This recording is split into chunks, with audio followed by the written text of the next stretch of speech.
What really happened with your host, Mike Rivero. You're listening to the Republic Broadcasting Network, where you'll find out what the Fukushima's going on. And aloha, America. Welcome to our show today. It's Friday, March 2nd, 2018. Thank goodness it's Friday. Thank goodness it's Friday. Thank goodness it's Friday. We have a lot of stuff to talk about today. The phone lines are open, 800-313-9443. Mike is in our control room, ready to answer the phone when you call on in. And yes, the lovely Lady Claire will be joining us in hour number 3 with her unique perspective on the world here. So let's get right on into it. I was listening to the tail end of Michael Herzog's program about all these obvious inconsistencies with the official story of the shooting down at that Florida high school. And I hadn't heard the one about the bulletproof vest. That really does make you think.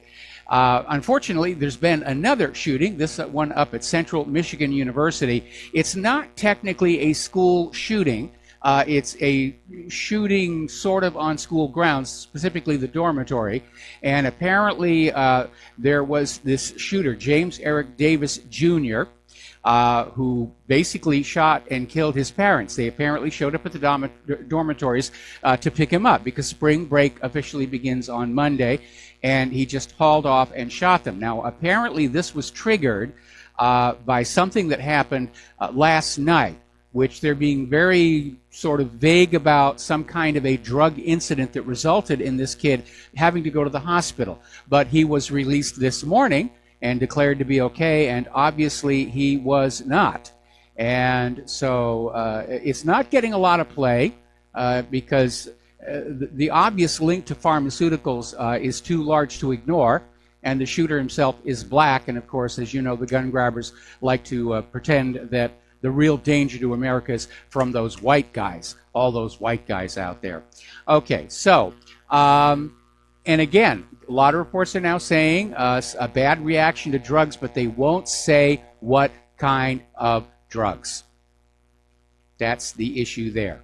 Story over at Natural News. We posted it before, but we're repeating it again. Every mass shooting over the last 20 years has one thing in common, and it's not the guns. It is the presence of these prescription psychotropic drugs. They're either on them or they're withdrawing from them, and when they're withdrawing from them is really the danger point, because all of a sudden all the stuff that was being suppressed starts coming back. This stuff really messes up your brains. I mean, street drugs are safer than this stuff the pharmacies are putting on out there. Anyway, getting on back to Parkland, as you know, they're trying to sell the official legend that Nicholas Cruz was this dangerous person out there. But I noticed something very interesting in an article that was in the New York Post. And the headline reads, "Alleged Florida shooter appeared to flaunt weapons on Instagram." And basically, he posted pictures of his arsenal. And they had a picture on there. And the tip of the barrel of the gun Nicholas Cruz is holding is orange, meaning it is not a real firearm. Several years ago, when there was a rash of police shooting perfectly harmless, innocent people who had those very realistic airsoft pellet guns, Airsoft started putting orange tips on them, so the police would know immediately it's not a real gun. And you can look at this photo at the New York Post and say, yeah, this is not a real firearm he's holding. It's a pellet gun. And don't forget, Nicholas Cruz was in the junior ROTC program at that high school who trained with pellet guns. May not have even been his, may have just been something the JROTC let him pose with or something. Now, of course, the latest news is, I'd seen a clip, a still from this a while back, but the video itself has surfaced. This was a video that was actually shot from an overhead news helicopter. It's circling the building, and it just happens to catch 4 men running out of the back of the building, lugging heavy duffel bags right after the shooting. And there's this truck that pulls up. It's backing up to meet them, and they throw all the duffel bags in the back of the truck. 3 of the men hop into the back. The 4th one gets into the passenger side of the front, and it just tears on out of there. And these guys appear in the video to be dressed in black. So it looks to me like these are the real shooters. They certainly match the description of that teacher who saw one of the shooters and said he was dressed in black, head to toe, no identifying marks, mask over the face, body armor, firing a gun she had never seen before. not an AR-15. Everybody's seen the AR-15. Another story, this was out of BitChute. Apparently, classmates of David Hogue are saying that he shouldn't be in our school. He's actually 25 years old, and he's from California, and we did have that earlier report that he did, in fact, graduate from Redondo Union High School. He's in the yearbook and everything. He's a fake. He's a crisis actor. Now, as you know, the gun grabbers are out there. I think they understand this may be the last time they can even hope to get away with this kind of nonsense here. And as a matter of fact, I was talking to a neighbor who is very active into modern firearms, and he's angry. I've never seen him this angry. You know, he says it's obvious this whole thing is staged. We're going to do a shout out now to our on-air affiliates who are just now rejoining our network. Ron Paul has come on out questioning why Donald Trump, who was so pro-gun during the campaign, is now all of a sudden shifting back the other way, turning into a politician. He's taking on the NRA, the conservatives, and the Second Amendment. And Ron Paul says he can't see how this is a strategically beneficial move for him, and it isn't. And maybe Donald Trump has just decided he's going to be a one-term president. But this is another betrayal of his voting base. He's not going to win in 2020, even if he runs. A lot of people went to a great deal of effort to make sure that he, instead of Hillary Clinton, got into that Oval Office. And we're not going to go through that same effort again in 2020. What would be the point? Trump did not keep his promises. Now then, we posted to the front page of whatreallyhappened.com a link to the full text of House Resolution 5087, the assault weapons ban of 2018. And they're applying assault to just about everything that has a semi-automatic action and detachable magazines. In fact, about the only gun they're not trying to ban are muzzle-loading black powder guns, and I'm sure they're thinking about getting those somewhere. Story coming out of Investment Watch blog, a quote by veteran U.S. Navy SEAL Dom Rasso. The truth is they want to ban every gun in America. It's just not politically savvy to admit it. So they try and achieve their goals one gun and one accessory at a time. Well, it's not just one gun in this House Resolution 5087. It's a huge list. They want to ban all the AR variants, all the AK variants. They want to ban semi-automatic pistols. They're going for it all. They're going for everything.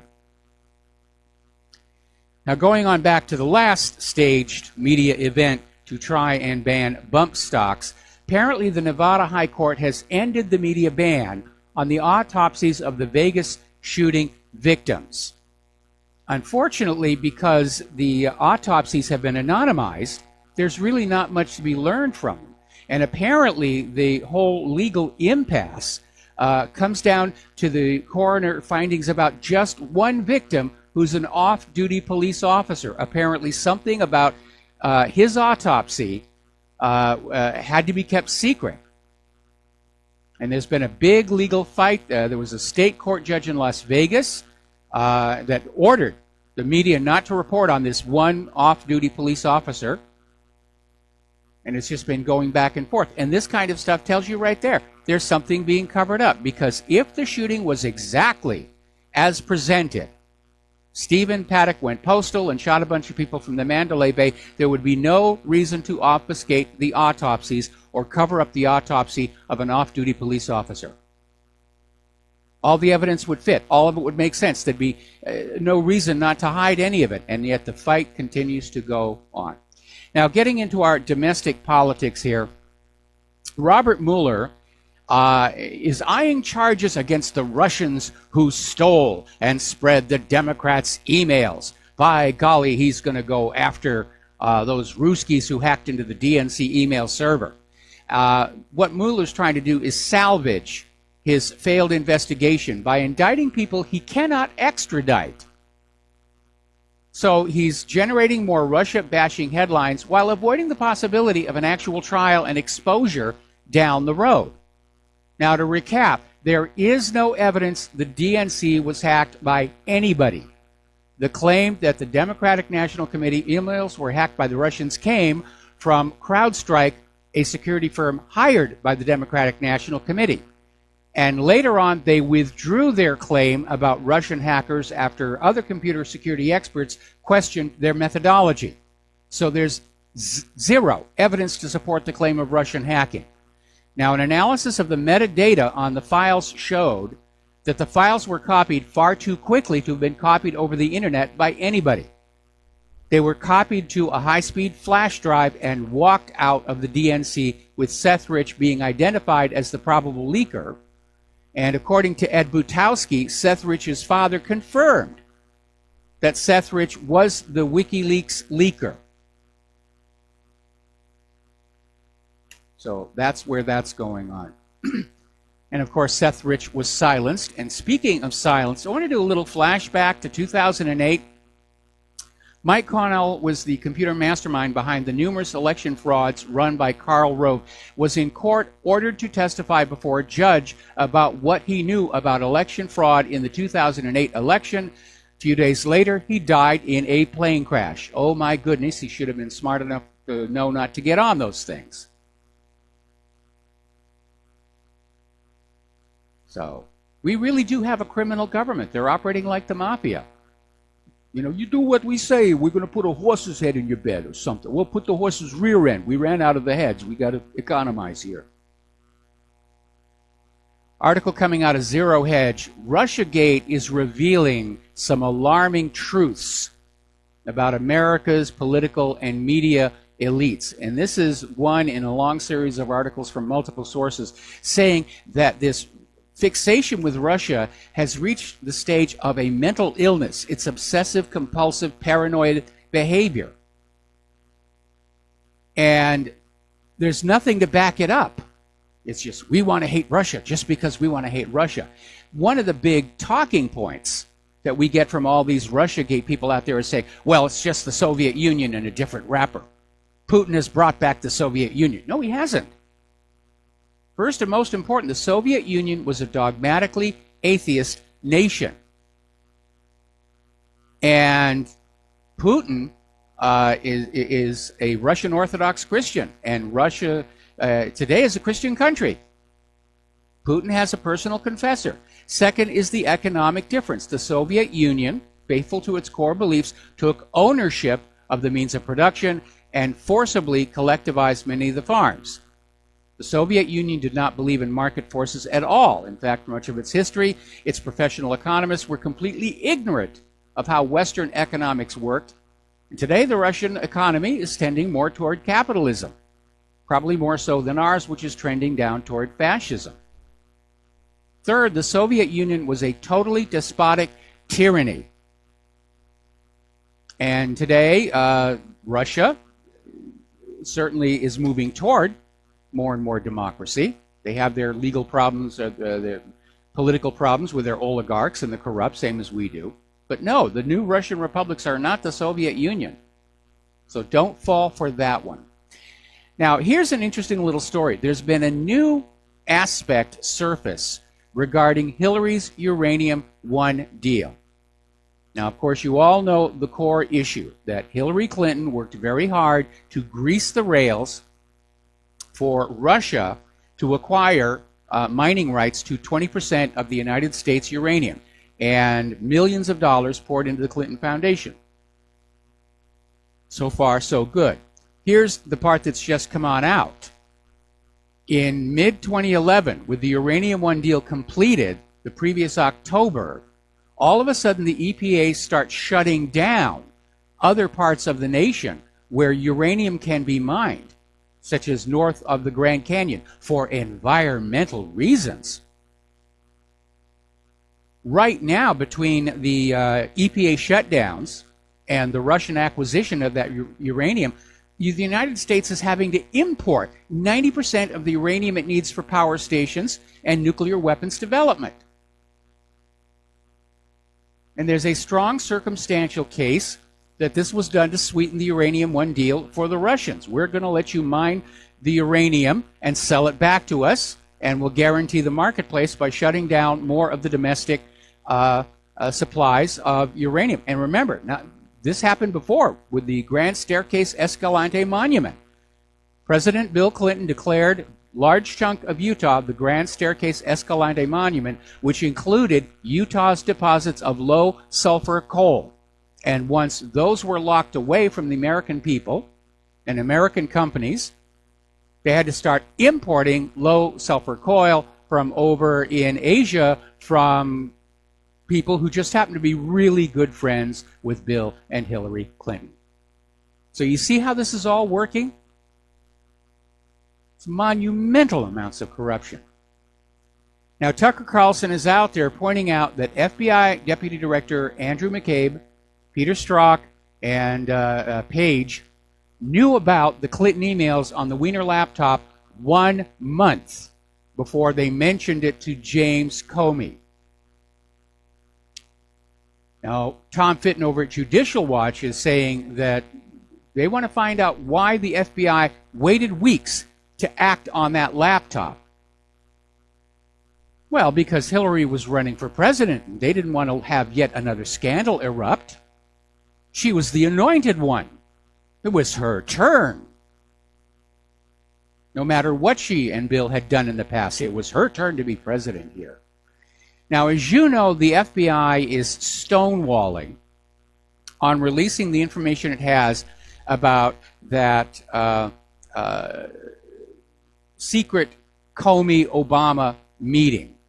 And basically, a lot of people have said, this is raising questions of integrity and public trust, and the FBI said, no, they don't. The fact that we're stonewalling shouldn't make anybody question our integrity and our public trust. It's just taking us a long time to get all this material together. So anyway,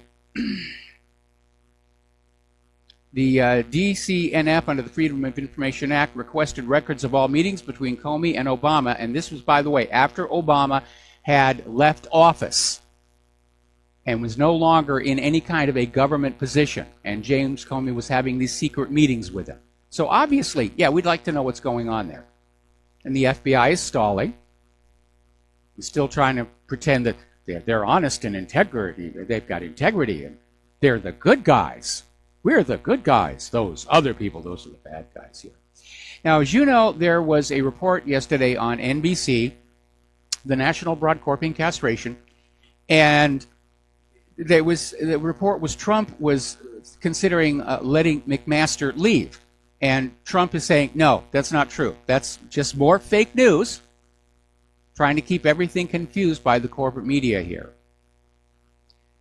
So let's turn over to the war zones. There's a lot going on over there. The Syrian government, of course, continues to deny accusations of using chemical weapons based on the fact that they surrendered them all under international inspectors in that deal brokered by Vladimir Putin.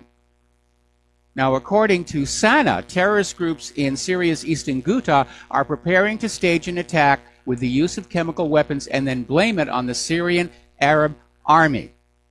Now, according to the source, speaking on condition of anonymity, doesn't want to have his head cut off, the leaders of such groups as Tahrir al-Sham, Falak al-Rahman, and Arar al-Sham have received instructions from the United States, the United Kingdom, and its allies to use chemical agents near the front lines with the Syrian army, as well as to deliberately target civilians and then accuse Damascus of those actions. So they're back to this Assad is gassing his own people again. Despite the fact that the last 4 times they tried that same bit of propaganda, it fell flat on its face. And again, if you want to figure out if you're being lied to, look for what should be there and isn't. And what isn't there is a reason for Assad to use chemical weapons, knowing it would open the door to a U.S. escalation. Assad is many things. He is not stupid. He's the last person that will use chemical weapons in Syria. And don't forget, it's been proven before. The rebels have used chemical weapons and tried to blame Assad for it. This is just more of the same. We're going to take a break for commercials, and we will be right back. Aloha, America. Welcome back to the show here. And apparently a Lebanese newspaper claims that they have gained access to an email from the British Embassy in the U.S., which reveals that Washington, D.C. has a plan to disintegrate Syria. break it up in little tiny pieces and make it go away. Now, if you'll remember, yesterday we had a story about how these 5 regional powers, including, Great Britain and the U.S., Saudi Arabia, Jordan, got together in January to draw a new map of the Middle East, which does not include either Syria or Turkey. So these 2 pieces of information are lining up. And obviously, the independent Kurdistan was an integral part of trying to start breaking Syria up. Now, Russia is saying that the United States has about 20 military bases set up in Syrian Kurdistan. And, of course, the Pentagon is denying it and saying, that's silly. Why would Russia even think that we're doing anything like that? Really, I mean, it's absurd. It's absolutely absurd. All right, let's take some phone calls. David in San Francisco, aloha. Welcome to the show. What's on your mind? Oh, Michael. Yeah, I'm glad you're bringing this up. I think I've mentioned to you before, I believe that the pipelines coming out of the Golan Heights are a big issue in breaking up Syria, but just as you were laying it out there a few seconds ago, you probably remember Lord Mountbatten. And after World War II, the British and French and I think the Dutch had the Middle East as colonies, and they had to get rid of them.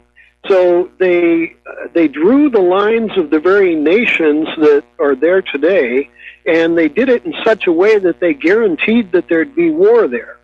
And so this has all been a setup so that the colonies could be reestablished, and they'd be able to say, see here, we had a tolerant regime, and you know, these people can't handle life on their own. We'll just have to come back in as colonizers. You remember Mountbatten and yeah, I his remember whole that. development of... I remember a story that Mountbatten actually let his wife do some of the drawing of the borders. Oh, there were, yeah, they say up in Kashmir they got bored or drunk or something, and they gave one set of borders to one map to the Indians and another map to the Pakistanis, and so they've been fighting over those 2 different drawings for 70 years now. And the idea that you know, the United Nations has allowed these lines to be tolerated. But the other angle I was going to bring up was divide and conquer. If each of these different countries, you know, as disparate as they are, have to set their own price for oil, then if the countries get broken up smaller and smaller, then the oil companies are the ones that make out like bandits. Because Absolutely. a small country can't bargain. Yeah, a small country can't bargain like a big one can. And so it's always been a divide and conquer scheme for these oil boys. It always has been, and even the larger countries, if they don't play ball with the oil companies, they get invaded. That was the motive. That was the real motive behind the invasion of Afghanistan, was that oil pipeline right-of-way. And Afghanistan wanted to charge a fair market price for the pipeline right-of-way, and the oil companies said, no, we don't want to pay that full price. It's cheaper to invade you. Plus, of course, you had the CIA wanted access to all that opium. Sure. And you remember the name of that company that wanted the pipeline across Afghanistan? Well, it was actually a consortium of oil companies, one of which was Unocal, and their representative to Congress pushing for regime change was Hamid Karzai, who became the installed U.S. puppet ruler after the invasion was over. Sure, but it was Enron, too. Enron had a plant, trying to think if it was the spring of 2001, Enron was going operational with a gas-fired power plant in India, and it was 4 times more expensive than the current price that they were paying for electricity. And India said, why in the hell would we even bother tolerating 4 times an increase in power prices? And that's when Colin Powell met with the Taliban down at Bush's ranch in Texas and told them, if you don't allow this pipeline to go through, we're going to give you have a choice of a carpet of gold or a carpet of bombs. Yes. And so that Enron pipeline, just like you're saying, So, yeah, the phoniness, one last thing. I remind people it's genieoilgas.com, and that's the oil company that has the Golan Heights. It's Dick Cheney's company with Rupert Murdoch and Rothschild and Bill Richardson and a whole bunch of the crossover of Democrats and Republicans and warmongers who have the fracking rights for the Golan Heights.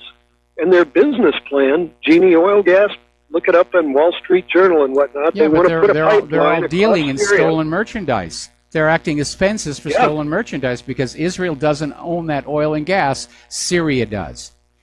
Anyway, Sure. David, Yeah. we got to take a break for commercials. Thank you very much. Appreciate it. We're going to let you go. We'll be back with another phone call after these few words.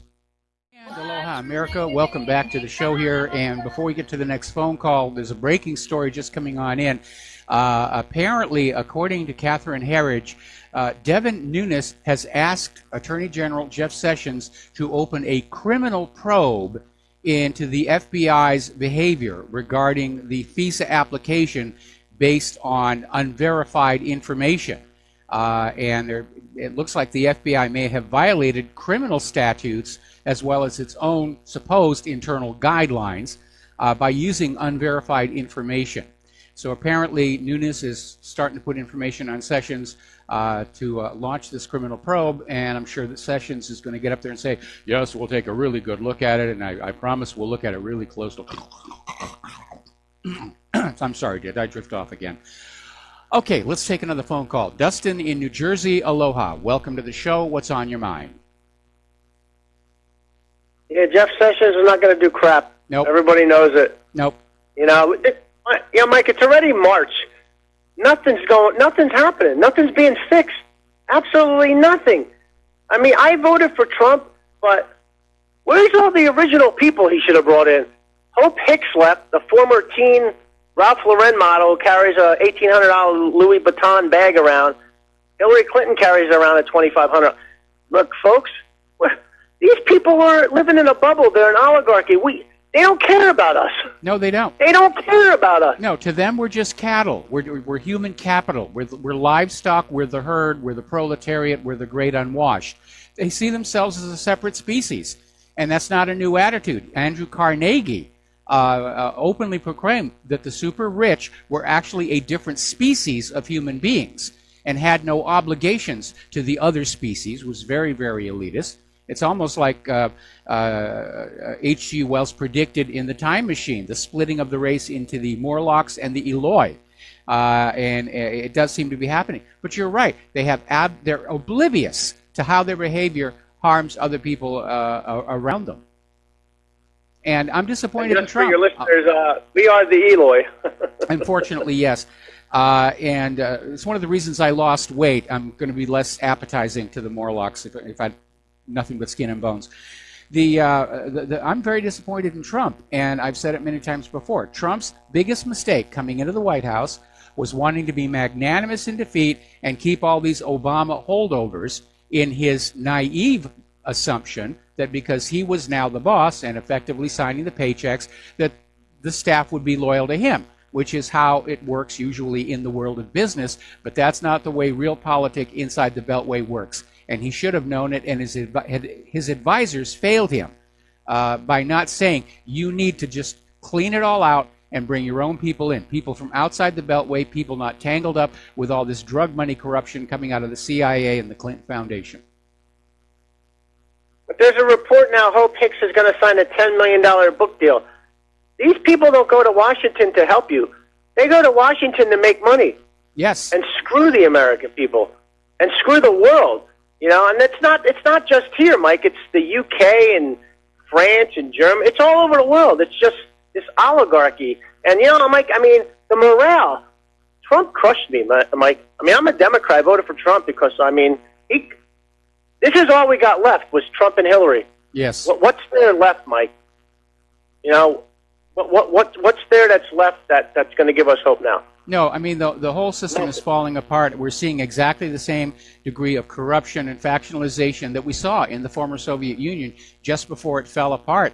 And one of the things that has become very obvious to me is the deep state, the institutional Washington, D.C. government, so loathes Donald Trump for being an outsider that they're ignoring him.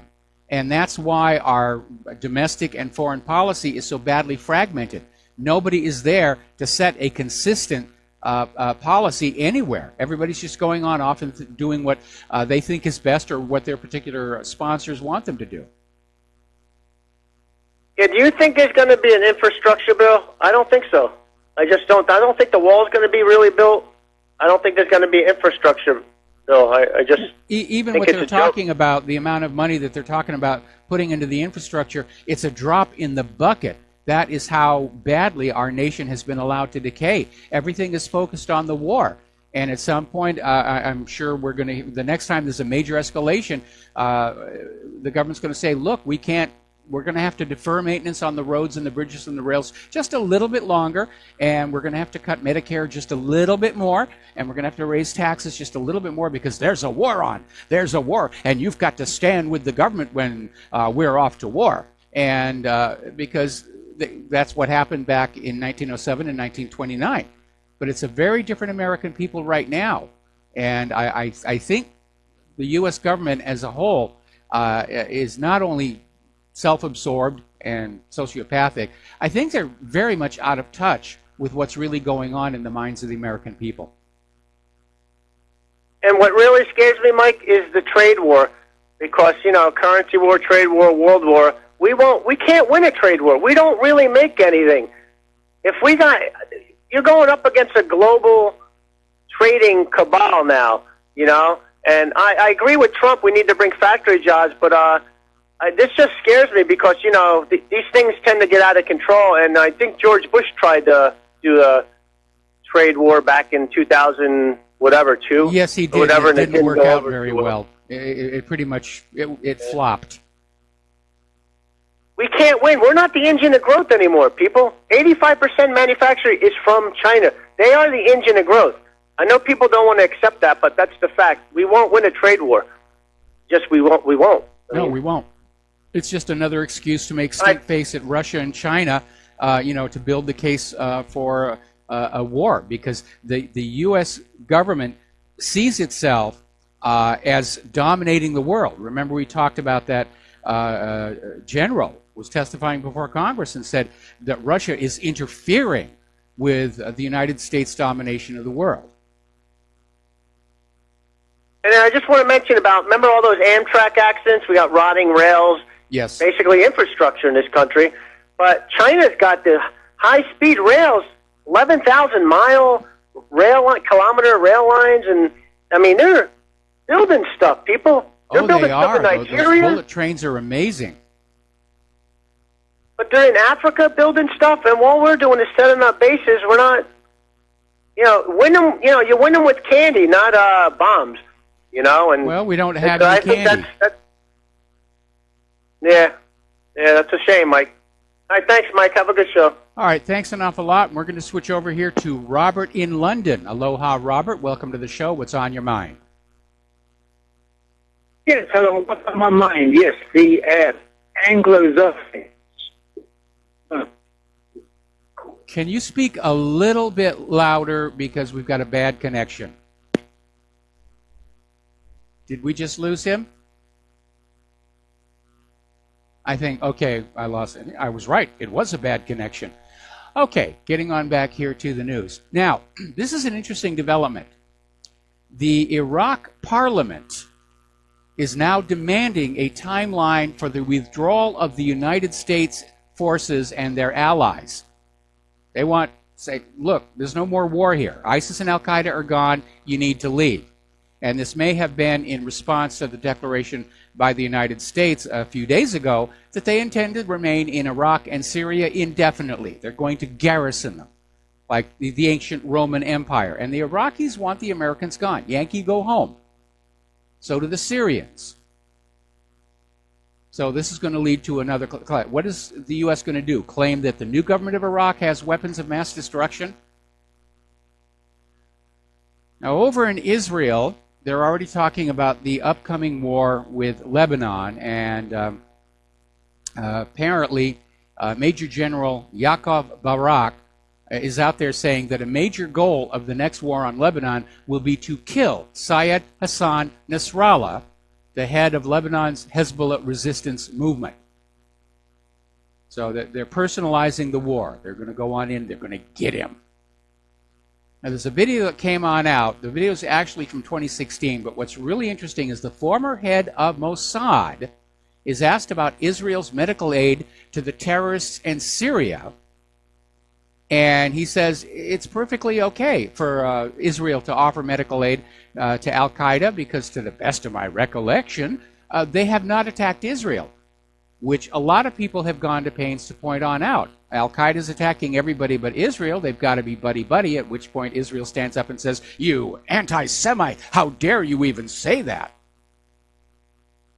So, anyway, they're back to saying it's a war on terror. It's a war on it. A noun. Now, Catherine Shackdom, who's a political analyst, is out there saying Saudi Arabia's use of hunger as a weapon of war and its targeting of civilians are indications to the very nature of Saudi Arabia's intentions in Yemen.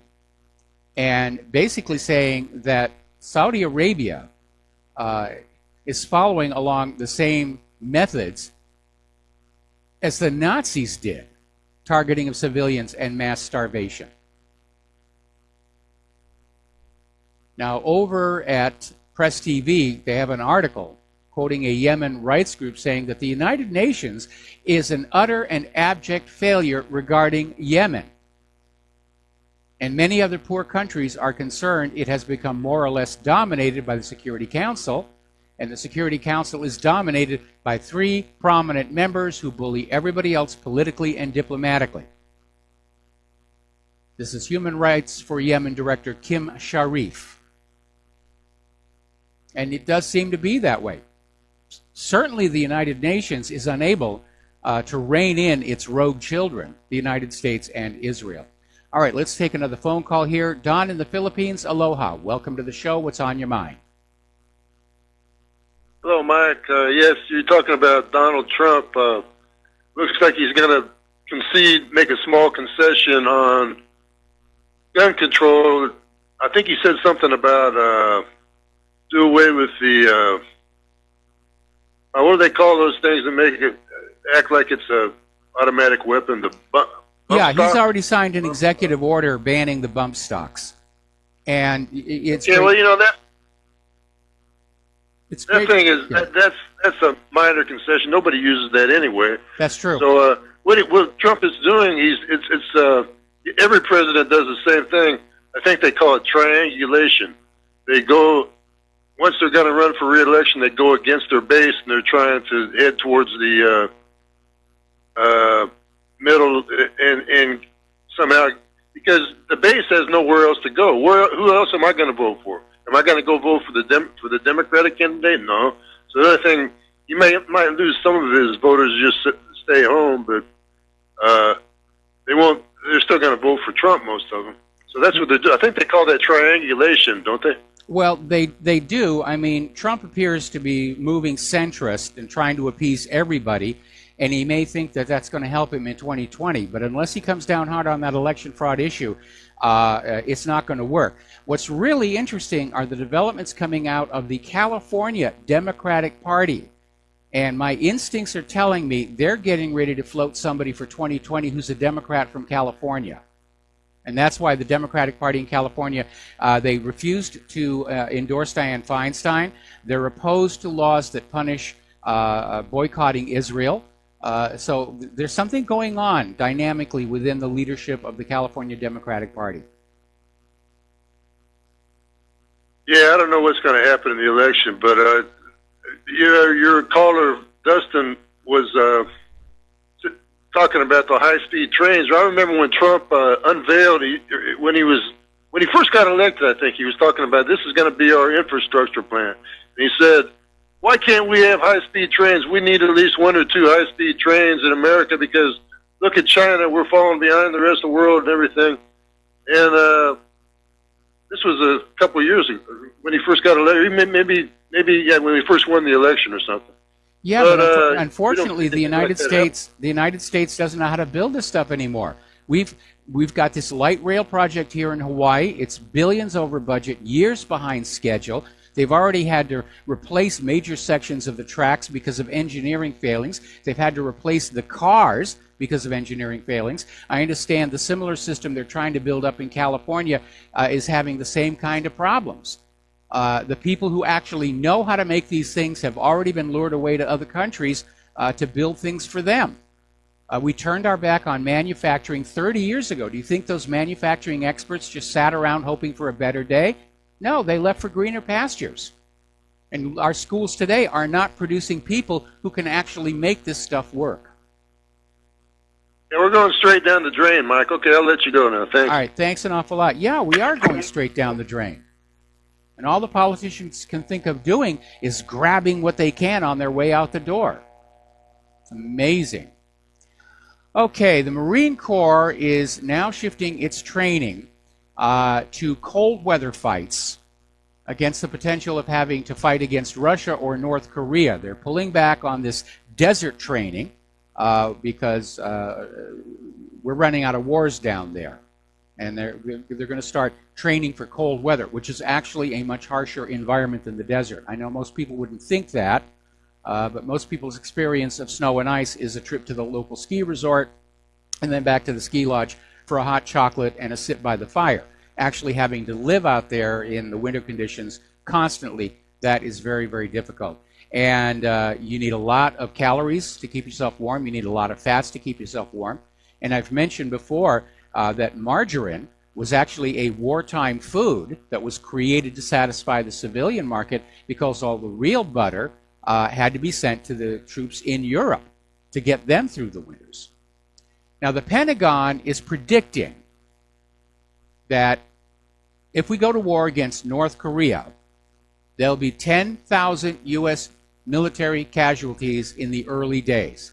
Now, the Pentagon is saying, doesn't mean we're going to war, but we felt we should actually start to look at some of this stuff here.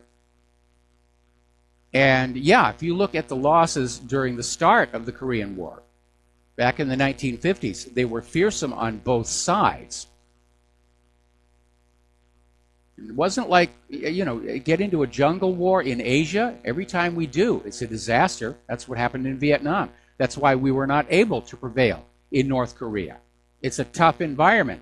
And the other side has the home court advantage, which is why we keep hearing all this talk about a decapitation strike. Just send in the robotic vehicles and get all those nuclear warheads, which is a dangerous, dangerous gamble.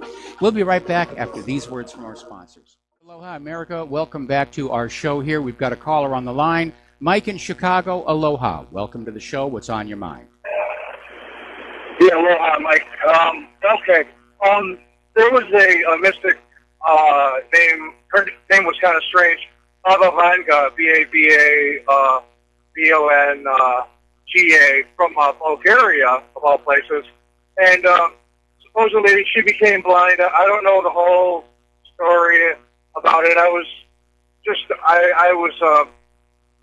became aware of her at some point and was looking into it a little bit. And supposedly, she predicted 9/11. She passed away. She's been gone before 9/11, and before Obama too. And then also some kind of an incident with a Russian submarine. She predicted that. But anyway, all of her predictions are not 100%. But I understand that she's 80%. All right. So here's the one that I was going to bring up. She said Obama was going to be the last president, in one of her predictions. She predicted he would be a black, which he was, and he would be the last, president. So anyway, Trump got in, and, everybody's like, oh, boo-hoo, if anybody was paying attention to Baba Vanga, that one may have not come true. But on the other hand, the way I think about this a little bit, I think Trump is an outsider. Well, I know Trump is an outsider. He's not a politician. He never was. That's why we voted him in. We wanted the insiders out and the outsiders in. Okay? Now, I appreciate you calling on in, but, you know, we're not the kind of show that gets into psychic prophecy, no matter how accurate it claims to be. And so I'm going to thank you and let you go here, and we're going to get back to the news because we're kind of short on time, and we've got a lot of stuff that we need to get to before the Lady Claire gets on here. Okay, so now, getting on back to the Koreas. We're hearing all this tough talk about we may lose 10,000 people in North Korea, but it'll be worth it. Easy to say when it's not your kids. We've heard all this talk about a decapitation strike, where the U.S. is just going to not bother with an actual invasion on the ground, but just go on in and bomb North Korea from the air, hopefully getting all the long-range missiles and the nuclear warheads. That is a dangerous gamble, because once North Korea is under attack, there's no reason for them not to use their nuclear weapons. Now, here's where it's getting interesting. Remember how buddy-buddy North and South Korea were at the Olympics, and everybody saw it as a positive sign? Everybody's talking reunification.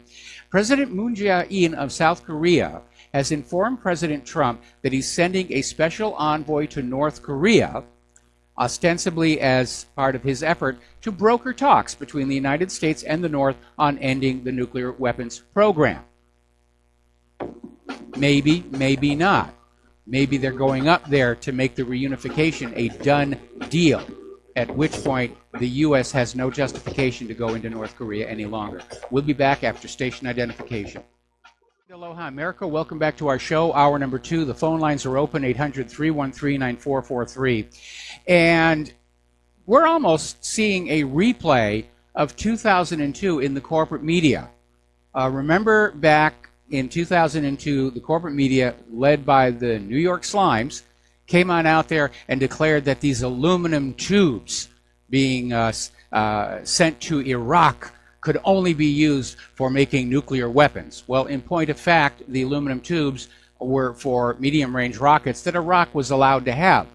But they kept saying, but they could be used for nuclear bombs. They could be. And we're saying the same thing again today. You've probably heard over the last few days about how North Korea is sending equipment to Syria with which to make chemical weapons.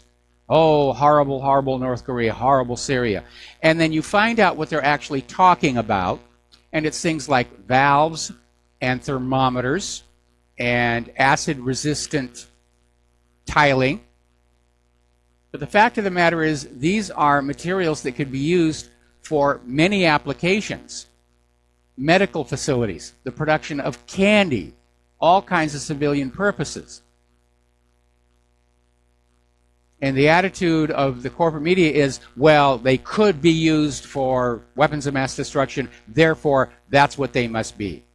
I mean, can you imagine if North Korea was exporting screwdrivers to Syria, and the corporate media says that's proof that Syria is building nuclear missiles because everybody knows you need screwdrivers to build nuclear missiles. That's how absurd this all is. It's just more of this war propaganda to get everybody hyped up and ready to throw their babies under the North Koreans' bayonets. And you should go back and take a look at the real history of the start of the Korean War and how many people were killed on both sides. Now, I know TV tried to romanticize it a lot with the TV series MASH about how, oh yeah, it was pleasant, it was okay, and there was a little violence out there somewhere, but you know, we were the good people and so forth. That isn't it. The portrayal of war in the corporate media, entertainment, very rarely are you getting something that approaches reality. Oliver Stone, of course, one of the films that made him a famous director was Platoon. Then you had The Deer Hunter, and then you had Full Metal Jacket. Those are a lot closer to what's going on, as opposed to some of this other war glorification that's out there. Now, there's an article, was over in Aletho News, basically saying that the United States of America is not just a superpower, it's the world's sickest warrior state. And it has neither conscience nor empathy for anybody else on the world, which is the defining quality of the sociopath. We're the rogue nation. We're the aggressor. The corporate media keeps saying, oh, we have to do, we have a duty to protect. We must go in. Weapons of mass destruction. Assad's a cruel dictator. Gaddafi's a cruel dictator. We just had to go on in. No, we didn't. We could have minded our own business, and we should have, because we're on the path to a war that we are likely to lose. Now, as you know, Putin in the Russian State of the Union speech came on out and basically announced a whole new series of pretty amazing weapons, 6 new state-of-the-art strategic weapon systems, and he ended up by saying our military superiority is the only guarantee of global peace, which is unfortunately alarmingly close to that billboard you see in the background of Dr. Strangelove when they're trying to take the Air Force Base Peace is Our Profession. But Putin's message could not be clearer. The West needs to stop provoking a war we don't want and which we cannot win. No one will win it, except the bankers. Putin took off the gloves, and he's saying, don't start this up. It's going to be a mess on both sides. The U.S., of course, is now saying, it's a bluff. Don't worry about it. We can invade Russia. We can attack Russia. Putin is just bluffing. They don't have that stuff at all. Remember what Russia did to the USS Donald Cook? I think that tells us that in some areas, some important military areas, Russia has in fact moved ahead of the United States of America, and for a very simple reason. Weapons development in the United States is a business, a money-making business. And like all the other money-making businesses in the United States, it's producing junk. Bad weapons, bad vaccines, bad software. It's all about the money. In other nations like Russia and China, although they do not spend anywhere near what the U.S. government does, they seem to keep coming up with weapons that really do work. And looking at how Russia's weapons did work in Syria, I don't think we should dismiss the possibility of what they have. Now, the Pentagon has come on out and said, we are fully prepared for a Russian nuclear attack. Well, sure, they got lots of bunkers. They'll survive a nuclear war with Russia. For the rest of us, well, I guess we're on our own. Really. We're not ready for war. That new Satan II missile is fitted with those maneuverable reentry warheads. And we don't have anything that can take those out. Over at Failed Evolution, they're saying this is the most dangerous moment in the U.S.-Russia relations. And it points out about how earlier efforts to partner with Russia have been killed by the war machine in this country. They want the war because they'll make money. And it doesn't matter if several dozen American cities get blown up. They'll just get the contracts to rebuild. The bankers will be happy. The nations will be plunged back into debt. The defense contractors, they're going to be making money, replacing all the weapons that have been used up in the war. And they don't care how many millions of people have to die. You know, a while back, I wrote an article called Majestic Memories, and I think on the next break I'm going to put it up. And it's based on the Jim Carrey film, Majestic Memories, where he loses his memory and winds up in this town. It's a little small town that was just absolutely eviscerated by the war. And I identify with that because I had the same thing when I was growing up. I grew up in New England farming country in a little tiny town. And yeah, this was the 1950s, and the scars of World War II were still there. And the United States may have said, yes, we won that war. But for the people who survived and were living in those towns, they lost. They lost their husbands. They lost their brothers. They lost fathers. Victory is something that is reserved to the highest levels of government and finance. For everybody else on both sides, victor and vanquished. they lose and they suffer, and it's going to happen again. We're going to do a shout out now to our on-air affiliates who are just now rejoining our network. Interesting little story. Speaking of the horrors of war, this is out of Live Leak. Apparently, Poroshenko over in Ukraine has squandered billions of dollars in corrupt and now crumbling infrastructure projects, and along with the huge costs of the war, $16 billion. And under the streets of Kiev, down in the storm drains and everything, there are literally homeless teenagers, 100,000 homeless street kids in Kiev that are just living down there underground, subterranean lives. Many of them are sniffing glue, just trying to get by with all the stress and pressure. And it's just another reminder. The purveyors of war don't care about anybody but themselves, not even their own citizens. Look how many homeless we have in this country, including veterans. The money all goes to crony pork barrel projects and war, and of course, Israel. Now, China has finally acknowledged that the U.S. is driving the world toward a global war, and so they're ramping up. They're building weapons as well. Since 2000, China has built more submarines, destroyers, frigates, and corvettes than Japan, South Korea, and India combined.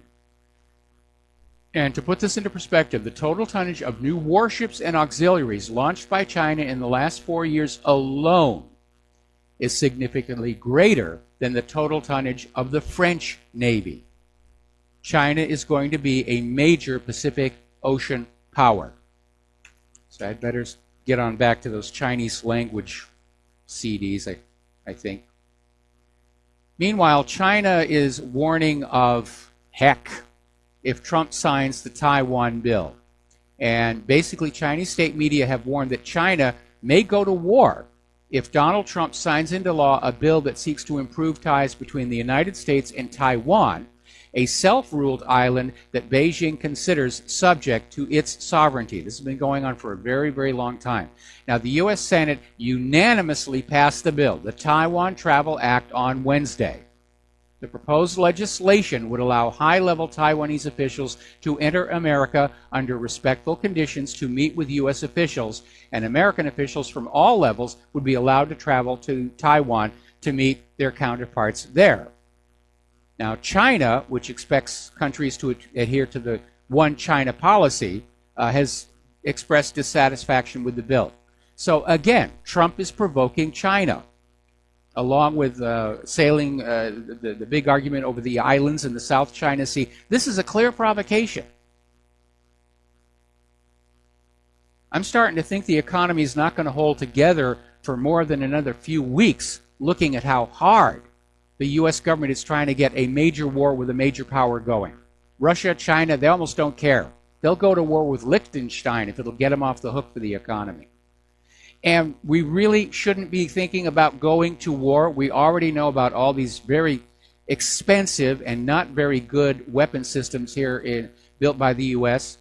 The Independence class, Littoral class combat ships, they're going to just cancel the programs and go back to the drawing board. They can't get them to work. Serious corrosion problems on the Independence class, drivetrain problems, chronic drivetrain problems on the Freedom class, chronic drivetrain problems on the Zumwalt stealth destroyer, had to be towed back to port. We've all heard the problems with the F-35, the F-22. They make a lot of money. They're not very good. And now we're looking at this story out of Natural Blaze on how the United States is facing a security crisis because 71% of military-age Americans are too sick to join the military. This is a study by the Heritage Foundation, and it says 71% of young U.S. citizens are ineligible to serve in the military due to health problems, lack of physical fitness. Around 1/3 are too obese, along with hearing and eyesight problems, asthma, and mental illness. And the asthma and the mental illness are probably traceable back to pharmaceutical products.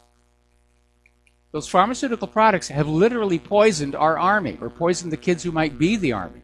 We don't have anything to fight with except the nuclear missiles, and that's what really worries me.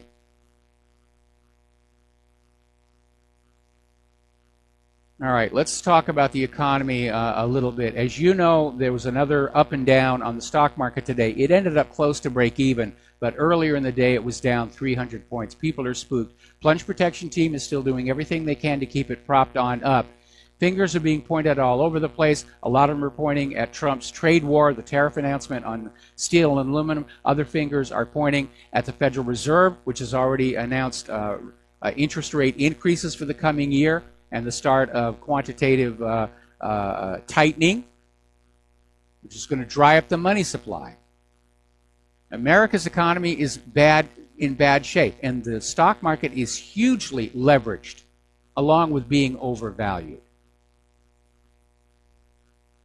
Now, Donald Trump, yet another provocation, has extended the Russia sanctions for another year, basically because of the crisis that's going on in Ukraine. Apparently, in January, Trump added something like 21 more individuals and 9 companies to the list. And they're out there saying this is because of that crisis in Ukraine, ignoring the fact that it was the U.S.-backed coup against the legitimate government of Ukraine and the installation of the puppet ruler Poroshenko that created the crisis. But that's the way the U.S. operates. Go into a country, mess things up, then step on in and say, well, we're here to clean up this mess. Now, Wells Fargo is in hot water again. Normally, when you have a problem with your account, like a counterfeit check or unauthorized withdrawal, a bank is required by law to investigate whether criminal activity has occurred. Wells Fargo, it turns out, is a whistleblower, a former employee. Wells Fargo would simply close the account and drop the customer, which means the customer, if they've been harmed by fraud, they have no recourse. They're no longer a customer of the bank. Wells Fargo's just cutting them off and saying, too bad, not our problem. Mexico's oil industry is in problems. Pemex suffered an $18 billion loss. Meanwhile, the U.S. is getting ready to throw more sanctions onto Venezuelan oil because they're very upset over the petro. And they want Venezuela to go back to being a slave to the U.S. dollar. And Venezuela understands being a slave to the U.S. dollar for all these years is what put Venezuela in this mess. Now, over in Iran, if Trump unilaterally pulls out of the P5+1 deal, this would actually cut off more markets for Iran. They would basically see a drop of 500,000 barrels per day in oil sales if Trump ends the deal. Now, getting on over into Europe, the Prime Minister of Czechoslovakia is out there saying under no way will they accept any migrants within the EU quotas. This is Prime Minister Andrej Babis in a speech to the parliament saying, no, we're not going to do this. They're looking around at all these other countries in Europe that have been destroyed by the refugee crisis. They're being turned in, they're losing their own distinct culture. I mean, considering everybody talks about multiculturalism, they're erasing all cultures. They're just blurring them all together. They're taking all the cultures, the French, the German, the Muslim, the African, the Somali, whatever, putting them in a giant blender and they're hitting puree. And they think that's an improvement on the world. And it isn't. People have a right to their own culture and their own sovereign borders.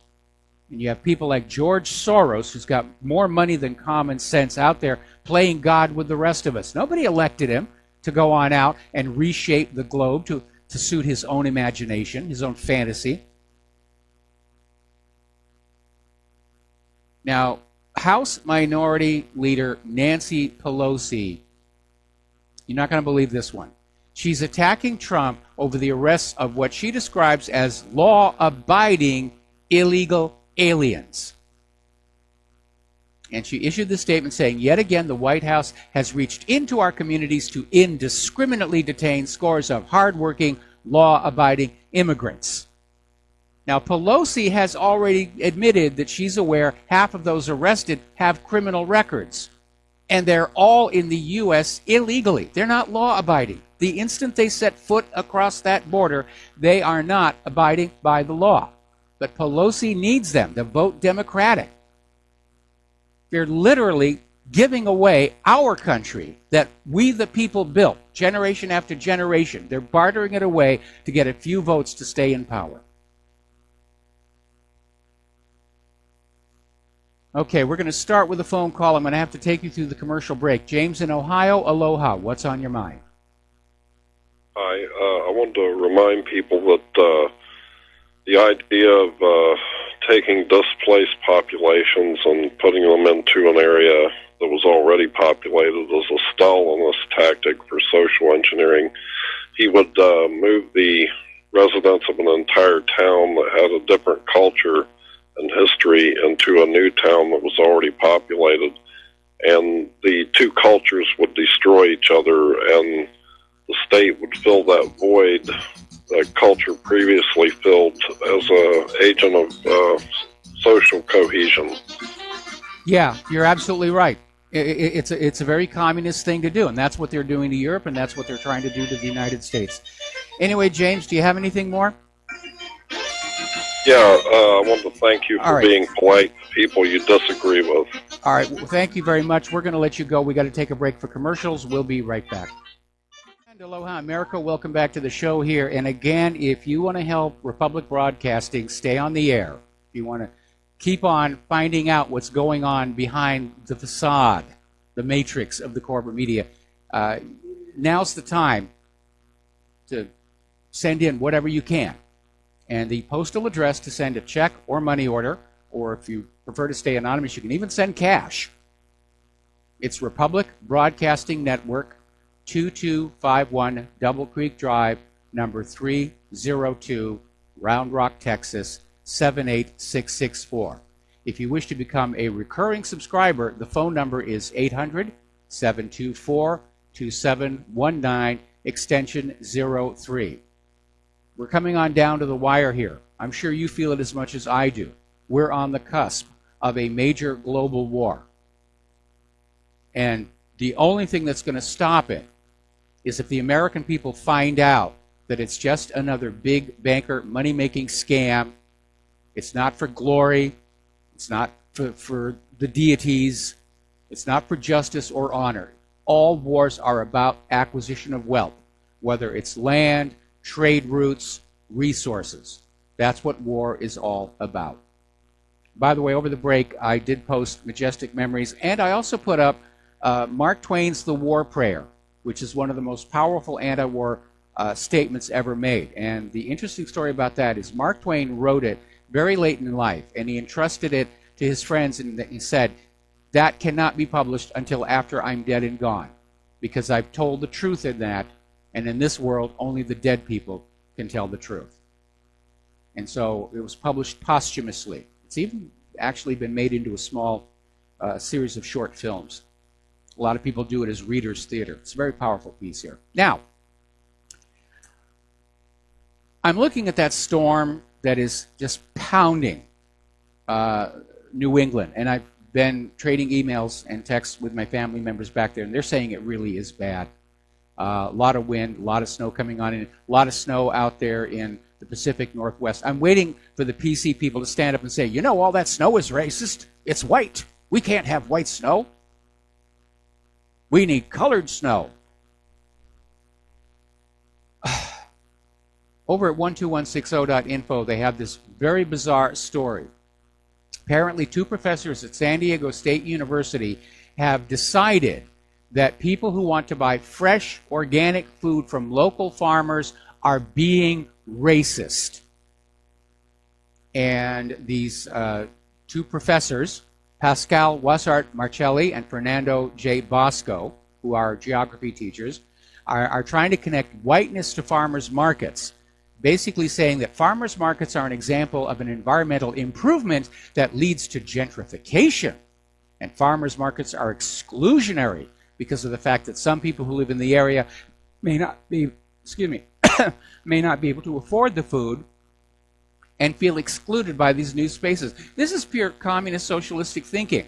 We can't let the farmers markets exist because some of the people there can't afford it. I mean, it really is out of control. And this one is even better. Apparently, at the Community Park Playground in Corsicana, there was a statue of a gorilla. The kids loved it.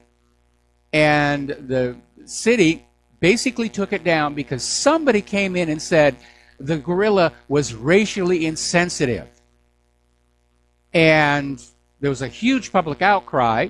And the good news is the city reversed the decision and put the statue back. But I mean, that's how ridiculous it is. Next they're going to say it's time to exterminate the polar bears because they're white. And that's racist. Those global warming people, they want to save the polar bears. They've got to go. They're all a bunch of racists. We don't hear them talking about saving the brown bear or the black bear. It's always the polar bear they're obsessed about. It really is getting very, very silly. Now, back to the gun-grabbing nonsense. Over in Seattle, there has been a recent increase in home invasions. Armed robbers breaking into homes, tying up victims, hitting the victims, robbing them blind. It's becoming an epidemic, and yet the Seattle police don't believe the public is at risk, and therefore you don't really need any self-defense mechanisms such as firearms. The Seattle police will keep you safe, just like those Broward County sheriffs did down there in Florida. Just remember, when seconds count, the police are just minutes away. Actually, the average wait time on this country for a police response to a 911 call runs about 13 minutes right now. So, no, the police are never there when the crime is being committed. Okay. Now, here's an interesting story. New Hampshire's, the New Hampshire House, rather, has just passed a bill that would prohibit police sobriety checkpoints. Now, given what I know about traffic patterns in New Hampshire, I don't think the goal here is to cut the drunk drivers any slack, but to avoid the traffic jams that result. We're going to take another break for commercials, and we'll be right back after these words from our sponsors. And aloha, America. Welcome back to the show here, and got lots of stuff to talk about here. Do you remember that Navy SEAL who claimed that he killed Osama bin Laden at Abbottabad? And he got a lot of media fame. He was the media darling. Yes, we got Osama bin Laden, although we all know the real bin Laden died in late 2001 of natural causes. Well, apparently this Navy SEAL has some ghosts because he got onto a plane Sunday, and apparently the flight crew decided he was simply too drunk to fly. And he was, in fact, the flight attendants described him as sloshed. And apparently he called an airline employee a vile name and became belligerent. And then he passed out in his seat and was removed from the aircraft. Now, let's talk about that winter storm. I want to get into this before we get to the top of the hour here. Huge storm hit the Northeast, coastal flooding, wind, and heavy snow. And as I said before, I'm in contact with my family that are back in that part of the country. It's really bad. I've got readers of the website who live there, especially along the coast. They're sending me these unbelievable photos of this powerful, powerful surf. And the Weather Service is calling it a life and death situation along the coast. Meanwhile, in Europe, they're still in the grip of record-setting cold weather, record snow and cold in Croatia, for example. And apparently up in Amsterdam, the canals are freezing. And, of course, people are getting on out. They're getting their ice skates, and they're skating along there. Apparently, over in the Blackfeet Reservation, Montana, Hart Butte and Browning, reeling from a record snowfall there. Heavy snow is already blanketing upstate New York, much more expected today. Buffalo set a new all-time snow record. It is really coming down. But the Carbonazis are not giving up. The carbon Nazis refused to get up. Story coming out of the Washington Compost for the second year in a row. February was among the top 3 warmest on record in Washington. And a lot of people said, how can that be? We had all that snow. And the Washington Post literally came out with an article saying, well, somebody made a mistake measuring how much snow there was. And there really wasn't as much snow as anybody thought, okay? So that's what happened to that. Well, if they made that kind of a goof measuring the snow, how do we know they're not making that kind of a goof measuring the temperature? Especially because they continue to take the temperature over at the airport, surrounded by jets belching out burning kerosene. And they're back to now trying to claim that all of this snow and ice is being caused by human-caused global warming. Back in 2000, they were saying that human-caused global warming meant there would be no more snow and ice. Snowfalls are now a thing of the past. Future generations are going to have to describe to their children what winter was like. No, we don't. It's out there, right outside the window. But it's almost like they do with Russia. Whatever happens bad, Russia's to blame. Okay, dry cleaner lost my shirt, it's got to be Vladimir Putin. Car was stolen, had to be the Russians. Claire hurt her back, oh yes, it was a Russian plot. Same thing with the global warming people. It's getting warmer, global warming. Getting colder, global warming. Staying the same, it's global warming. It's amazing. Now, as you know, I was talking earlier in the week about this amazing documentary called Atomic Homefront, which is still running on HBO. And it turns out there's a happy ending to the story, sorta, kinda, maybe. On the 1st of this month, the EPA admitted that maybe it isn't safe to keep Manhattan Project radioactive waste in the ground in an suburban area, and they're offering to dig up most of the waste and get it out of there. And then they want to cap it on over. And as we already know from Fukushima and Chernobyl, caps do not work. So it's being hailed as a compromise decision because it's only going to cost half as much as what the families in the area wanted, which was complete removal of all the radiation and voluntary buyouts for those families who wanted to leave the area, buy their houses at the full market value, because the real home prices have been cratered ever since this got on out. Nobody wants to live there.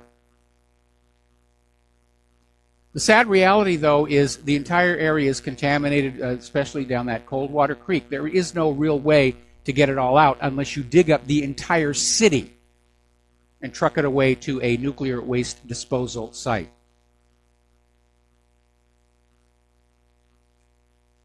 Meanwhile, out here in the independent media, the purge has begun.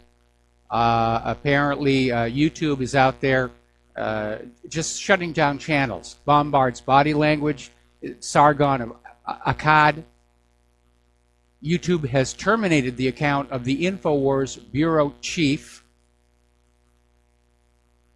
By the way, did you know that the legal definition, the threshold for an anti-monopoly lawsuit under the Sherman Act is for a company in question to possess between 70 and 80% market share in the industry? YouTube's market share is at 75%. So there's an argument there that it's time for a Sherman Act lawsuit to break them up.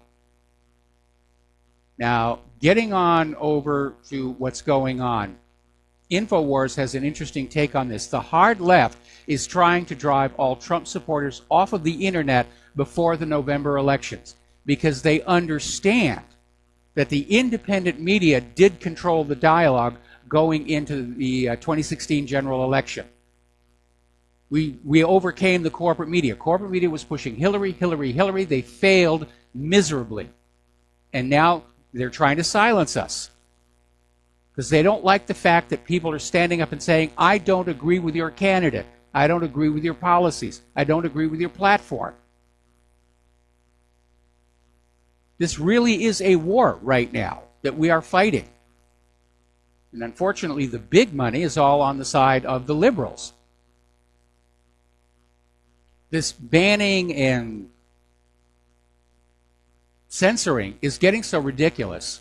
Apparently, Facebook threatened Babylon Bee over a CNN story that Snopes rated as being false. The problem is that Babylon Bee is a known satire site. They write humorous, satirical articles. And Facebook just came down and said, you can't do that. You can't do that. How dare you do that? Now, there's a new distributed denial of service threat out there. It's called the Memcached DDoS, and apparently this is the biggest, baddest DOS attacker yet. And it's called Memcached. This is an internet assault that can slam a website with over a terabyte of bad data. That almost sounds like a government-sanctioned piece of malware. All right, let's take a phone call. Al in Canada, aloha. Welcome to the show. What's on your mind? Hi, Mike. Are you well? I hope you are. Yeah, I'm good. Fine. Claire's doing better. Yep, we're going to find out very shortly. As far as censorship is concerned, it's not just restricted to like private ownership companies, if you want to call it that. As you well know, in Canada we have our state-sponsored CBC. It costs every man, woman, and child $30 a month to operate this news outlet, media outlet. Yes. They have engaged in a censorship program that is so severe. Here's what happens: you make a post, and you put it out there, and usually right away it's let go, and you can see it, right? Well, Yes. I mean, everyone can see it who's out there. If not, you hit refresh the page, and it's either moderating. They're still moderating, whatever that moderators do, or it's pink, content disabled. But you can actually still see it there, right? Under where you posted it, whether it be a response to someone else's post or your own topic. They have started just stopping that. So if they don't like what you say, it's not even there. You can see it in what you posted, but you can't actually see it on the page as content disabled. Yeah, it's a shadow ban. Yep, and it gets worse, Mike. If you post something that people don't want to hear or see, or I should say, read, now they've actually done the same thing as well. So it's not just content disabled; it's actually not there anymore. Yes. It's like it never happened. The cleanse, the purge, as you said, right? Well, I got an email from somebody. And we're paying for that. Yeah, ultimately we pay for all of this stuff. But I got an email from somebody saying that over on Twitter, following the shooting down at the high school in Florida, that people that were coming on out, casting doubt on the official story, and there'd be a whole bunch of retweets and comments, and all of a sudden the entire dialogue, discussion would simply vanish.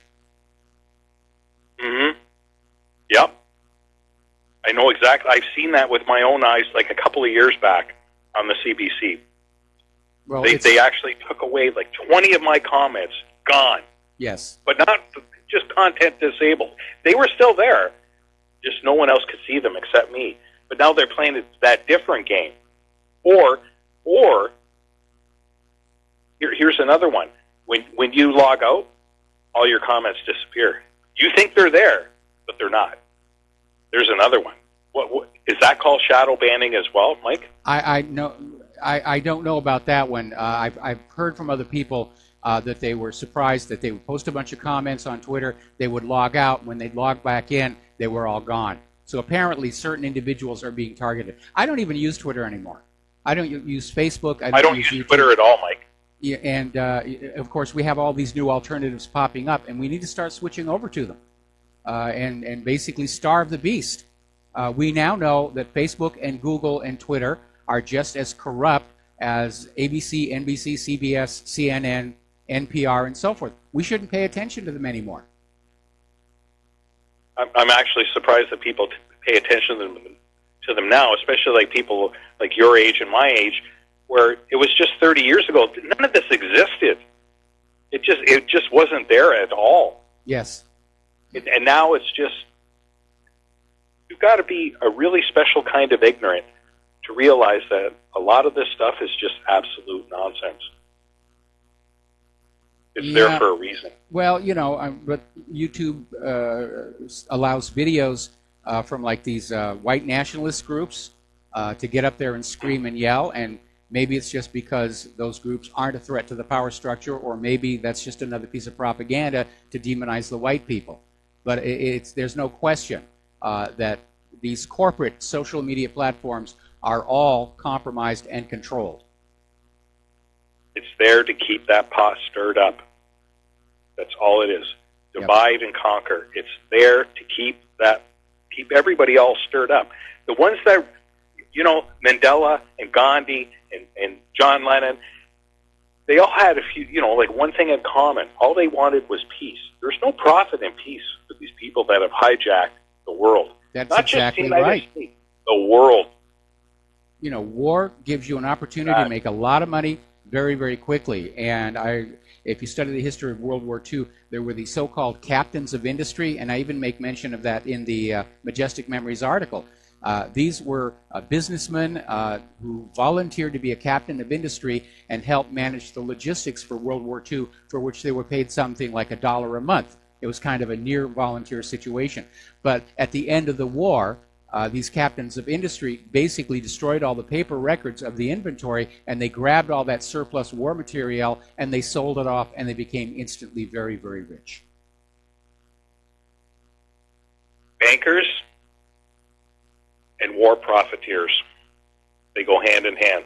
Thanks a lot for your time, Mike. I appreciate it. Just go back and reread that article. All wars are bankers' wars, and I guess I should repost that to the main page as well. Mark in North Carolina. Mark. Aloha, Mark. Welcome to the show. What's on your mind? How you doing, Mike? I'm doing fine. Mike, hello? Yes, you're on the air. Oh, yeah.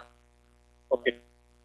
Mike, I was thinking yesterday, I think it was yesterday when he made that, or the day before when Vladimir Putin made that statement about the nukes.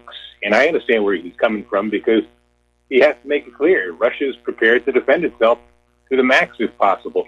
But what I was thinking also is, unfortunately, things are just getting worse and worse. The neocons and the other globalists are driving us closer and closer to oblivion. And because that's what a war between the United States and Russia would be. And I was thinking, I've called and told you this before, they have their bunkers ready, the elitists, the so-called elite. They have their bunkers ready. Now, you said we should just bury them in the bunkers. I don't agree. I believe if it really starts in Russia, if it starts getting hot, let's say it won't start right away with nukes. Let's say it starts in the fields of Syria with U.S. and Russian forces facing off and shooting at each other. We know at that point it won't be long before it starts leading to the nukes. At that point, patriots have to find these bunkers and we'll have to wait till they glow. You're on the air. We're still hearing you. Yeah, okay. Okay, we have to wait till it happens, till the nukes are just about ready to fly, and then we have to stop them from going to those bunkers. And patriots should go into those bunkers because at least then, if there's anything left of this planet, decent people are going to inhabit it, not these vile creatures who are, I'm even beginning to believe David Icke, that they're part reptilian, that they should... Well, all I can say about that is good luck finding the bunkers. I mean, we know where some of the really big ones are located, but you can bet they're going to be surrounded by armed military, and you're not going to be able to get at them. And my comment about my comment about finding them all when the war is over and cementing over the hatches was meant in jest. But that's the attitude. They've got their bunkers. They're the greatest preppers on earth, and. Tom Clancy even wrote one of his last novels about this, where a bunch of rich people get together and say, we're going to kill off 99% of the population, and won't the world be wonderful for just us after that? And given how prescient some of Tom Clancy's other writings turned out to be, we know that's the goal of the population control fanatics. Anyway, Mark, got to let you go. Got to take a break for commercials. Aloha America, welcome back to the show. A little bit of good news just now breaking over at InfoWars. Apparently, YouTube has backed down and restored Jerome Corsi's channel with no strikes against it. And basically, all of the censorship is creating a firestorm of public outrage. And I would imagine that probably a lot of people are canceling their YouTube and Facebook and Google and Twitter accounts, and these CEOs are looking at dollar value versus political correctness, and they're going for the dollar value. But it was a rapid rehearsal, and it sounds like maybe Google and YouTube are getting ready to just back off this whole program of trying to purge conservatives and libertarians from the internet. And this is a good thing.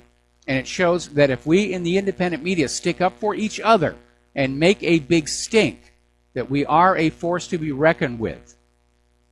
And apparently Judge Report basically came out with an article showing how before Corsi's channel was killed, YouTube had banned 2 of his videos for violating the community standards for harassment and bullying, which are very vague terms. Those are the ones they all go back. Oh, this video is harassing and bullying. Oh, really? To who and how? And there's never an explanation. It's just a blanket excuse to say, oh, it was really the fault of the person posting the video that we had to take it down. Has nothing to do with the fact that we're all liberals over here in Silicon Valley and these are all conservatives that we're killing. But YouTube has backed down, and that's why it's so important for us all to work together and support each other in sharing information financially, because we are in a fight for the soul of America right now. The war hawks want the corporate media to be the only source of information for the American people so they can sell them yet another war. And the independent media are out here trying to get the truth to the American people, because if this war gets underway, we're going to lose it. When you look at the poor condition of our young people of military age, when you look at the poor quality and high cost of our weapons, there is no way that a global war is not going to wind up going nuclear, because that is the only area in which the U.S. still holds a decisive advantage. Only it's not all that decisive. If Russia and China ally together, it's a whole different story.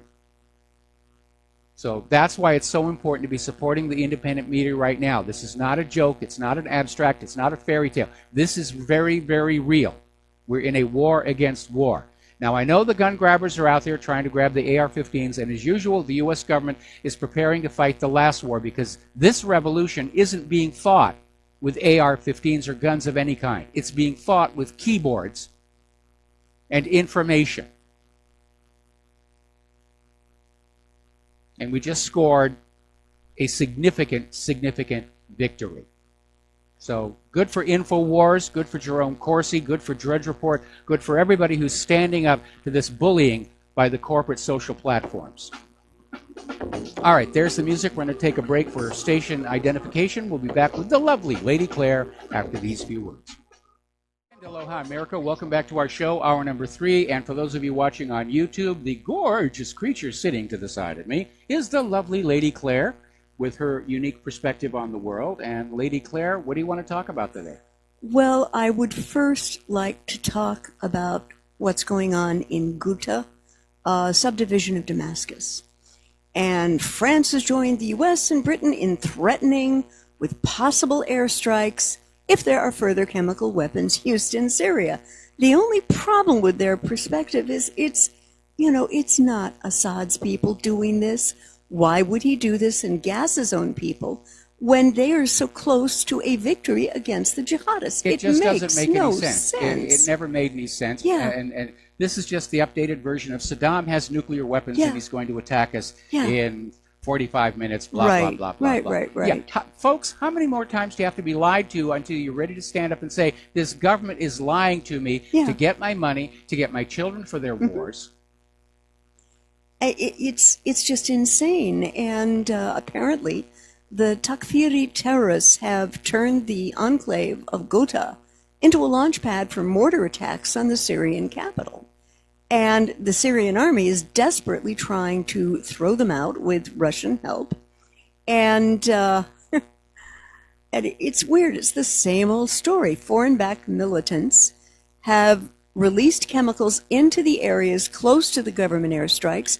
Then they video it. Oh, government people are bad. They did this.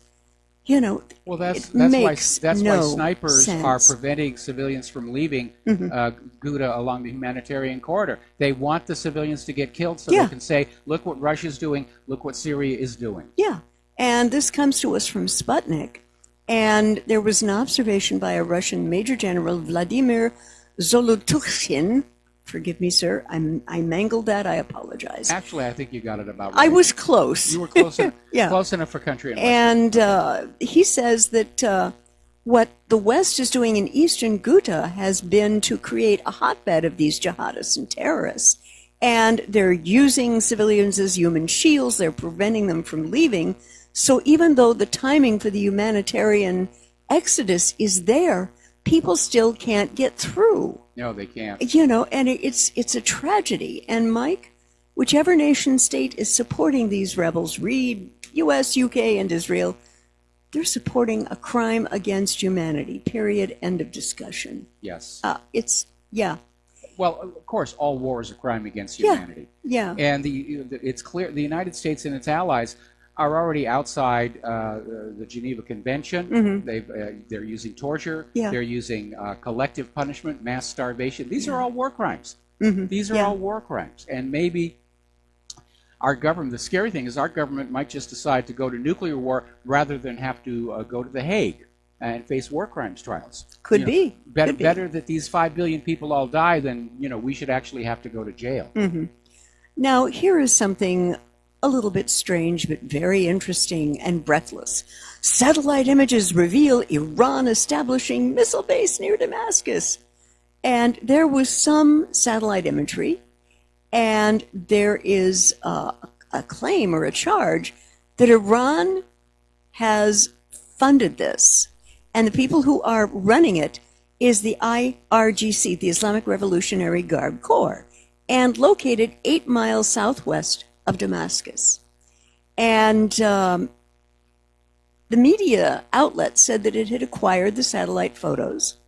And Israel is... Hang on, yes. I want to back up here a little bit. I want to look at this quote. The media outlet said it acquired satellite photos from ImSat International, which purportedly show 2 new white hangars, each roughly 30 yards by 20 yards. They're dinky. Hang on. Okay. Used to store Yes. short and medium range missiles. Yeah. How do they know?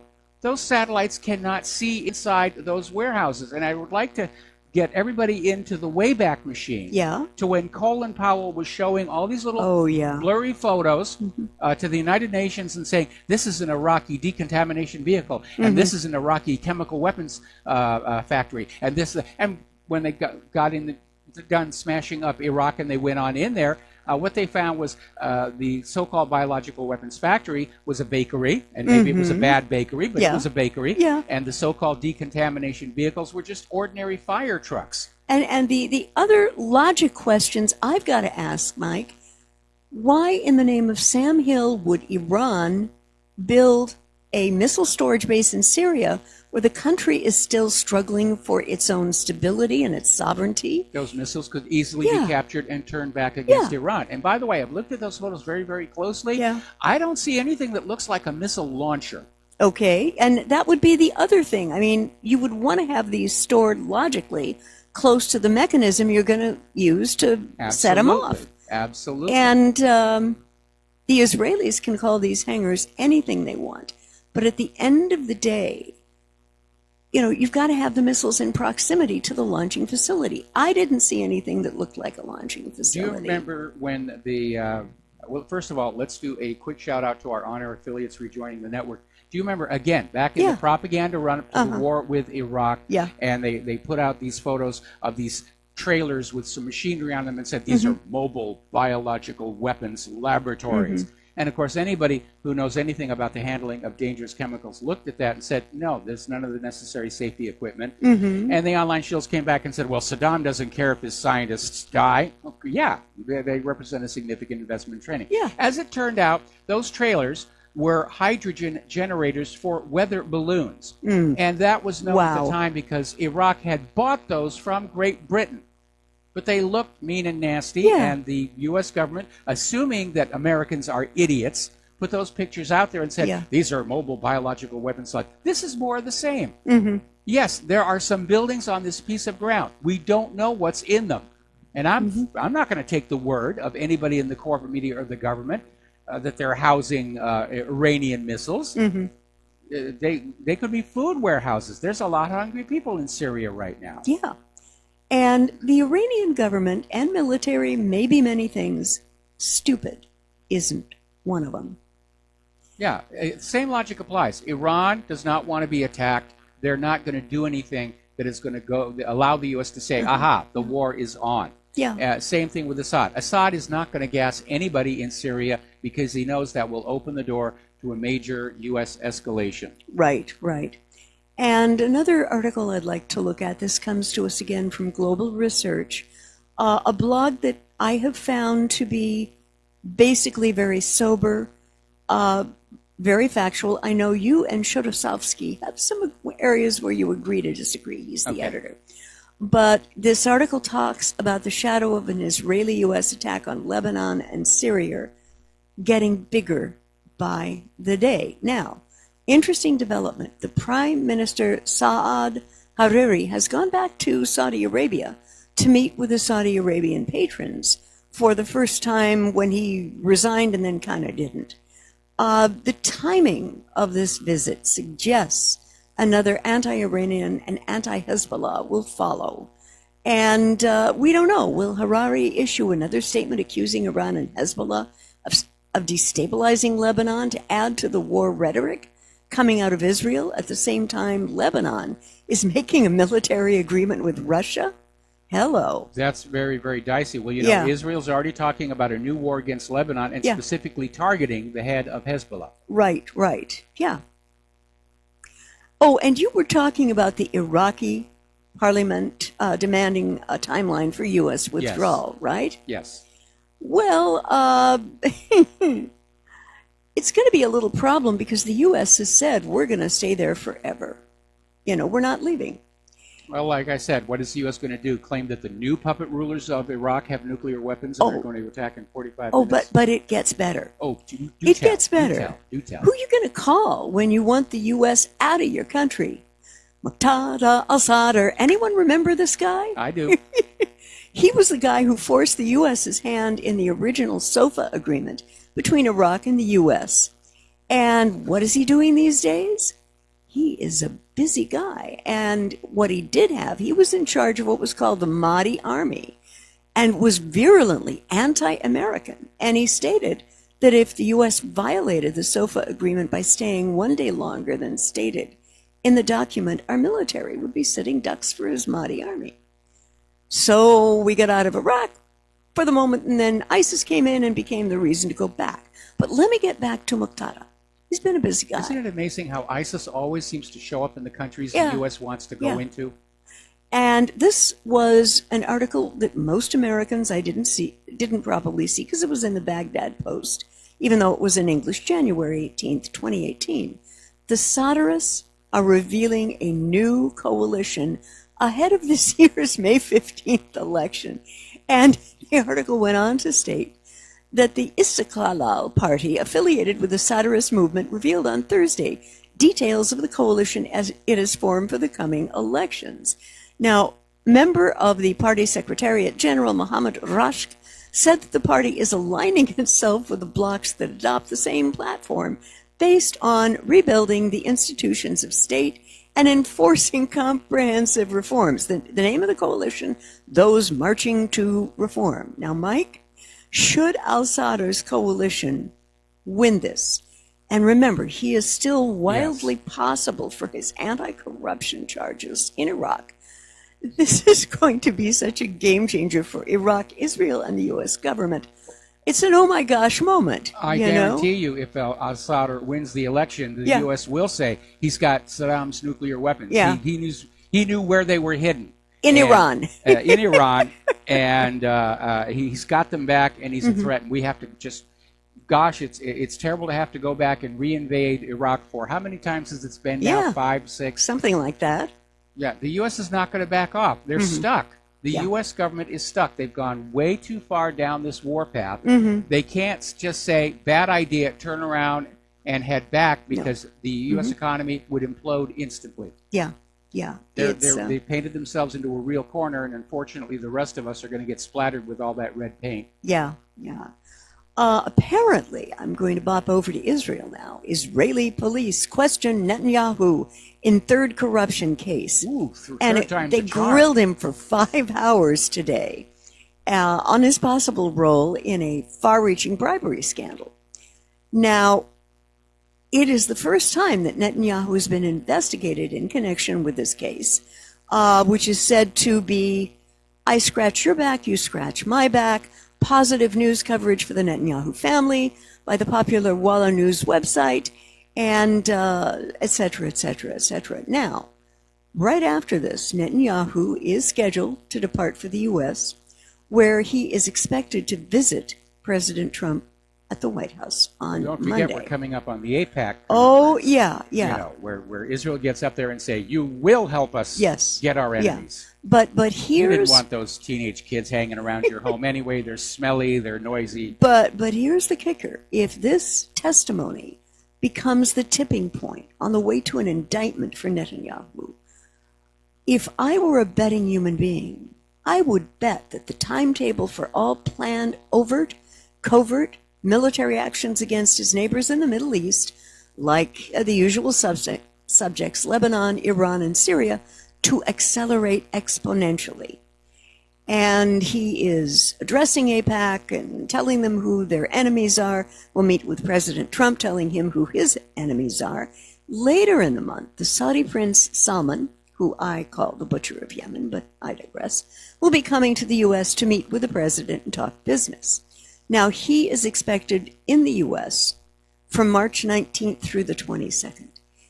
There is a huge joint U.S.-Israeli war game in Israel simulating an intense bombing of Israel, which is set to start next week and will last for a couple of weeks. And Mike, my analysis and my sense of this is that should it appear that the excrement is about to hit the ventilation shaft due to Netanyahu's legal troubles, how convenient if he should decide to greenlight a false flag against any of the usual suspects, the countries I just named. He's got U.S. troops right in place. Well, that's what U.S. troops are for, bullet stoppers. Right? Because we've got to protect those precious Israeli kids.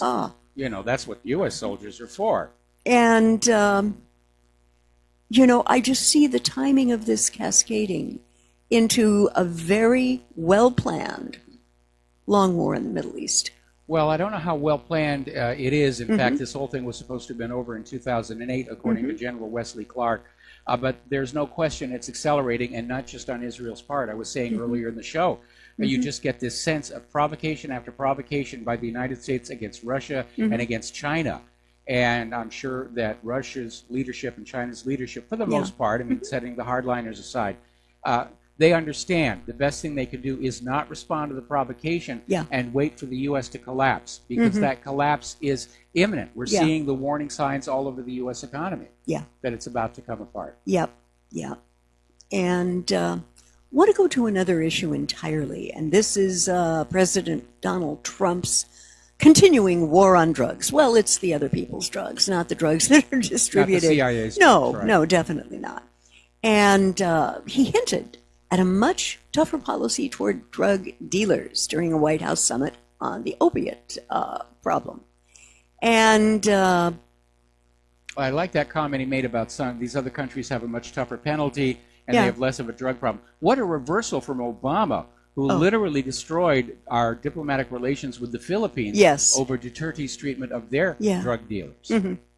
And apparently there's an unnamed senior administration official who said the president constantly jokes about killing drug dealers. And that's the quote you were looking at. Yes. Yeah, right. You know the Chinese and Filipinos don't have a drug problem. They just kill them. But during the event, Trump did not endorse the idea of death penalty. And I have to offer a word, and anyone in and around President Trump's inner circle, please, Portugal got rid of it. And they did it by providing counseling, and they turned the issue of addiction not into a crime, but an illness. They treated the illness. The problem has pretty much gone away ever since then. Well, part of it is they simply decriminalized all the drugs and made them available for those who were addicted. Yeah. And that took the profit motive out of it. Right, Now, skid of the, again, learn the lessons from Prohibition. Prohibition took alcohol, which was worth pennies a gallon, and overnight made it worth hundreds of dollars per gallon.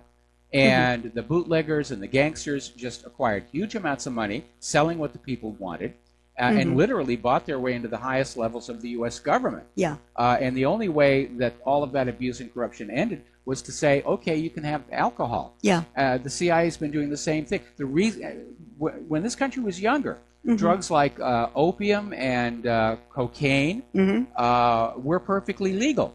And we didn't have these problems of massive addiction. But then when they're made illegal and the profit motive is there, that's why you have these pushers out there at the schoolyards offering free samples to get the kids hooked. The same way that now we have doctors writing prescriptions for opiates to get patients hooked. Right. It's all just about generating revenue. It's the money. But if a drug dealer can't make a lot of money selling his drugs, he's not going to go to the problem of trying to hook new customers. It's just not worth his while. No, it isn't. And I need to go down to the Russian story that they have developed invincible hypersonic weapons. And so people are saying the government is not giving enough money for this. And the new DARPA director, Steve Walker, didn't want to talk about Putin's assertion, but told defense reporters that his team are working as they can to test a hypersonic missile before 2020, and that they need more help. What does that translate to? Money. They got their hands want out. More money. They want more money. Look, they're already getting more money than Russia gets. Yeah. Okay, they're not producing. Yeah. They're producing junk. Yes. Okay? And I know that the U.S. has been working on hypersonic aircraft going back to, that would have been the 70s. Yeah. The 70s. And because they just haven't got it there. Yeah. After all the money and all the years, it's very obvious that the United States is not able to produce a cost-effective weapon system. And it's rather interesting to see the counter-propaganda to Putin's speech the other day, where the Pentagon is out there saying, we don't think he really has those, but we've got one too. Yeah. All right, we've got to take a break from commercials. We'll be right back. And aloha, America. Welcome back to our show here. And have you noticed this very consistent pattern? Anytime any military person opens their mouth about the threat from the other countries, it's always followed up with, we need much more money. Oh, yeah. Well, maybe you need to take care of the money that you already have, because don't forget, the Pentagon has lost something like $8 trillion with a T. And they don't want to go bother finding that. It was here last week. Well, we'll just get more from the American people. All right, we're going to grab ourselves a phone call. Lenny in California, aloha. Okay. Welcome to the show. What's on your mind? Yes, sir. Russia and Putin's speech yesterday. Now, for all those in the pentagram who thinks that he's bluffing, notice he made this speech in the height of his election, which is coming up in a couple of weeks. So if anybody has anything to lose on the line, he does. But I don't think, and from what I've seen of him in my short life on this planet, he's not the bluffing type. That's one thing. Now, as far as Syria, anybody can see that all hell is breaking loose, and they're not going to give it up. It's just not in their nature. They'd rather blow up this planet than give it up. So Putin is putting his foot down. He's saying this is going to be it. This is the Stalingrad. This is it for the entire planet. Yes. And I think that what he's saying is, he's just saying it very nicely. He's saying not only do we have the ability to beat you, and here's the one thing about the United States: they were in a arms race and didn't even know they had lost. If you notice that, yes. They didn't know until he spoke. They had lost the race. Well, because the U.S. military-industrial complex didn't think they were in a race. we're the superpower. We can just take all the money and make all these junk weapons, and nobody will really care. And believe it or not, Harry Truman had to deal with the same thing in the years leading up to World War II. There was all this money being poured into these defense contractors. They weren't producing anything. They weren't coming up with things that were really useful. And when World War II really broke out, there was a scramble to start actually producing usable weapons and supplies. And it came dangerously, I mean, hair's breadth. The war could have gone the other direction. I remember when I was first getting into computers and computer graphics, one of the pieces of software I worked with was a battle simulation of Midway. And every time I ran it, the Japanese won. The only reason we won were these incredible strokes of luck, like this flight of dive bombers just stumbling across one of the Japanese carriers with the deck loaded with bombs and munitions. Just incredible stuff that happens like that. But getting on back to Putin, I agree with you. He doesn't strike me as the bluffing type. And again, go back and remember what that one Russian electronic warfare plane did to the USS Donald Cook, an Aegis destroyer. Absolutely paralyzed it. Apparently the crew was so traumatized they had to be rotated to other duty. And so obviously in the area of electronic warfare, the Russians are way, way ahead of us. And Lenny, real quick, I'm sorry. Go ahead. Okay, I have a thought to share, and I've shared it on the site. There is something very corrupt about the culture of the military-industrial complex in this country, that the top people, the executives of like a Lockheed Martin, Northrop, whoever the U.S. is buying from, think that it's okay to not deliver quality, to not deliver on time, and to not deliver when it comes to weapons that don't work as advertised. And I have said frequently that I think that should be cataloged as a form of sabotage against this country, and not the corporations paying monies for delay. I think that the people at the highest level of those corporations need to be jailed. Not forever, but for enough of a time that people in the industry would get the message, you don't do this to the American military ever again. Well, unfortunately, corporate law protects these CEOs until they're caught in a criminal action. You can't do anything about it. But again, it's what Eisenhower said. It is a complex. The defense contractors, they spread those contracts all over the country. They have all these members of Congress who are dependent on those military contracts to create jobs in their district. And so all of these members of Congress become lobbyists for the military-industrial complex, saying, no, don't investigate, don't penalize. Yes, they botched up this weapons system, but they'll do better the next time. And that's why it just keeps on being done over and over again. Yeah. I'm in agreement with you. Every time one of these companies comes out with a piece of costly junk, the program ought to be canceled. But it is all tied up in politics and spreading those defense jobs over the country. That's why they brought back the B-1 Lancer. That program had been scrapped. They brought back the B-1B. Remember, the F-111 was supposed to be a combination fighter-bomber. They never got that to work. Every time they tried to use it as a fighter, the wing root would crack. And so they just said, well, we can use it as a medium-weight bomber, so that makes it okay. I mean, it's just a mess hey, like Mike. that. Hey, Mike, just real quick, for me, the biggest message I took away from Putin's speech was the era of mutually assured destruction is over. Not only was Putin saying we can beat you, we can live to tell about No, it. what he said is the area of mutually assured destruction is back. Thank you for the phone call. We got to take another break for commercials. We'll be right back. Aloha, America. Welcome back to the show here. And Claire, your next story would be? Well, rental cars.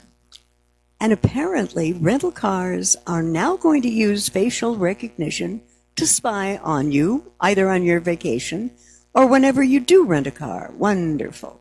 A couple of days ago, Aiea announced their plan to install facial recognition cameras in all rental vehicles.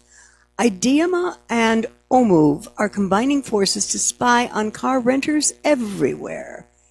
And And why are they doing this? Yeah, they're doing it to spy and use the facial recognition of you and your family in whatever you do. It's going to be in real time and it's going to be ubiquitous. Well, here's the interesting thing. They're claiming the facial recognition is to basically watch what you're doing on vacation, shopping, dining. Yeah.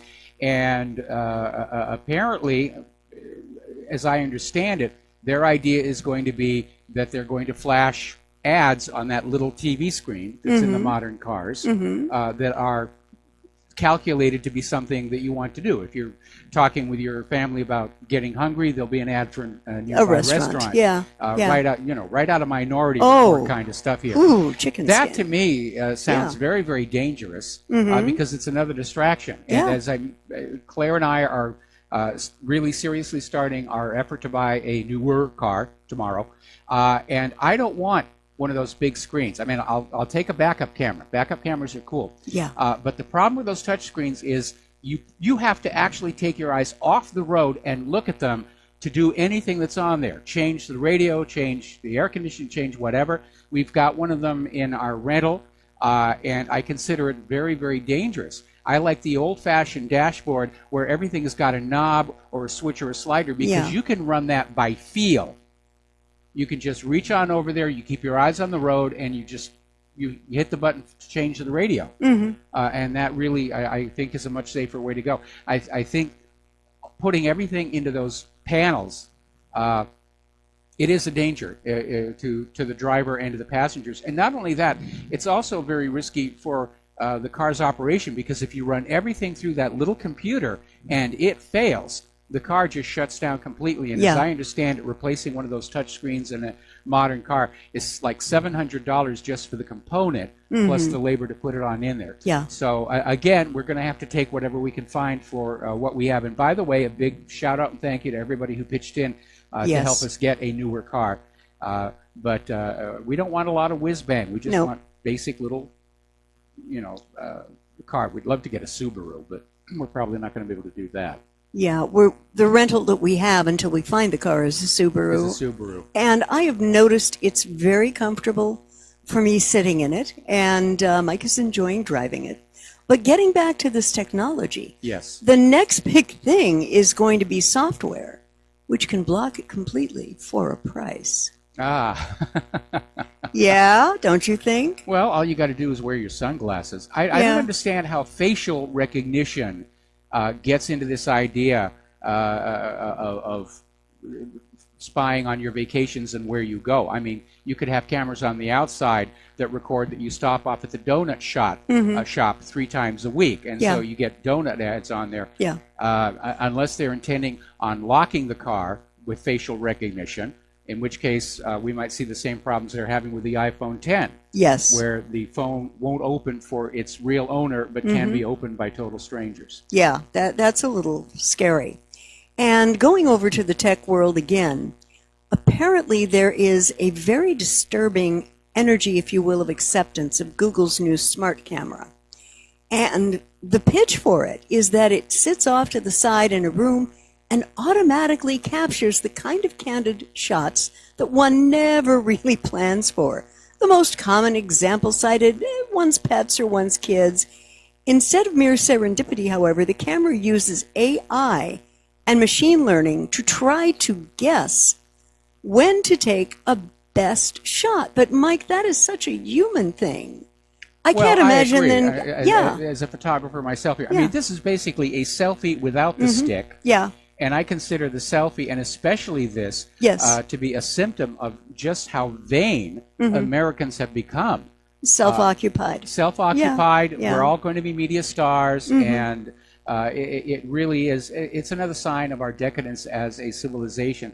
I've only ever taken one selfie, and that was just to prove to a listener that I had received and was actually wearing a T-shirt that he sent me. I remember that. That was it. Yeah. I know what I look like. I don't need to take pictures of what I look like. I want to take pictures of nature and architecture and art. And I want to take lots of pictures of Claire. So. I've got to tell you, folks, I, for one, do not intend to have this in our home. No, we have no need for it. No need for it whatsoever.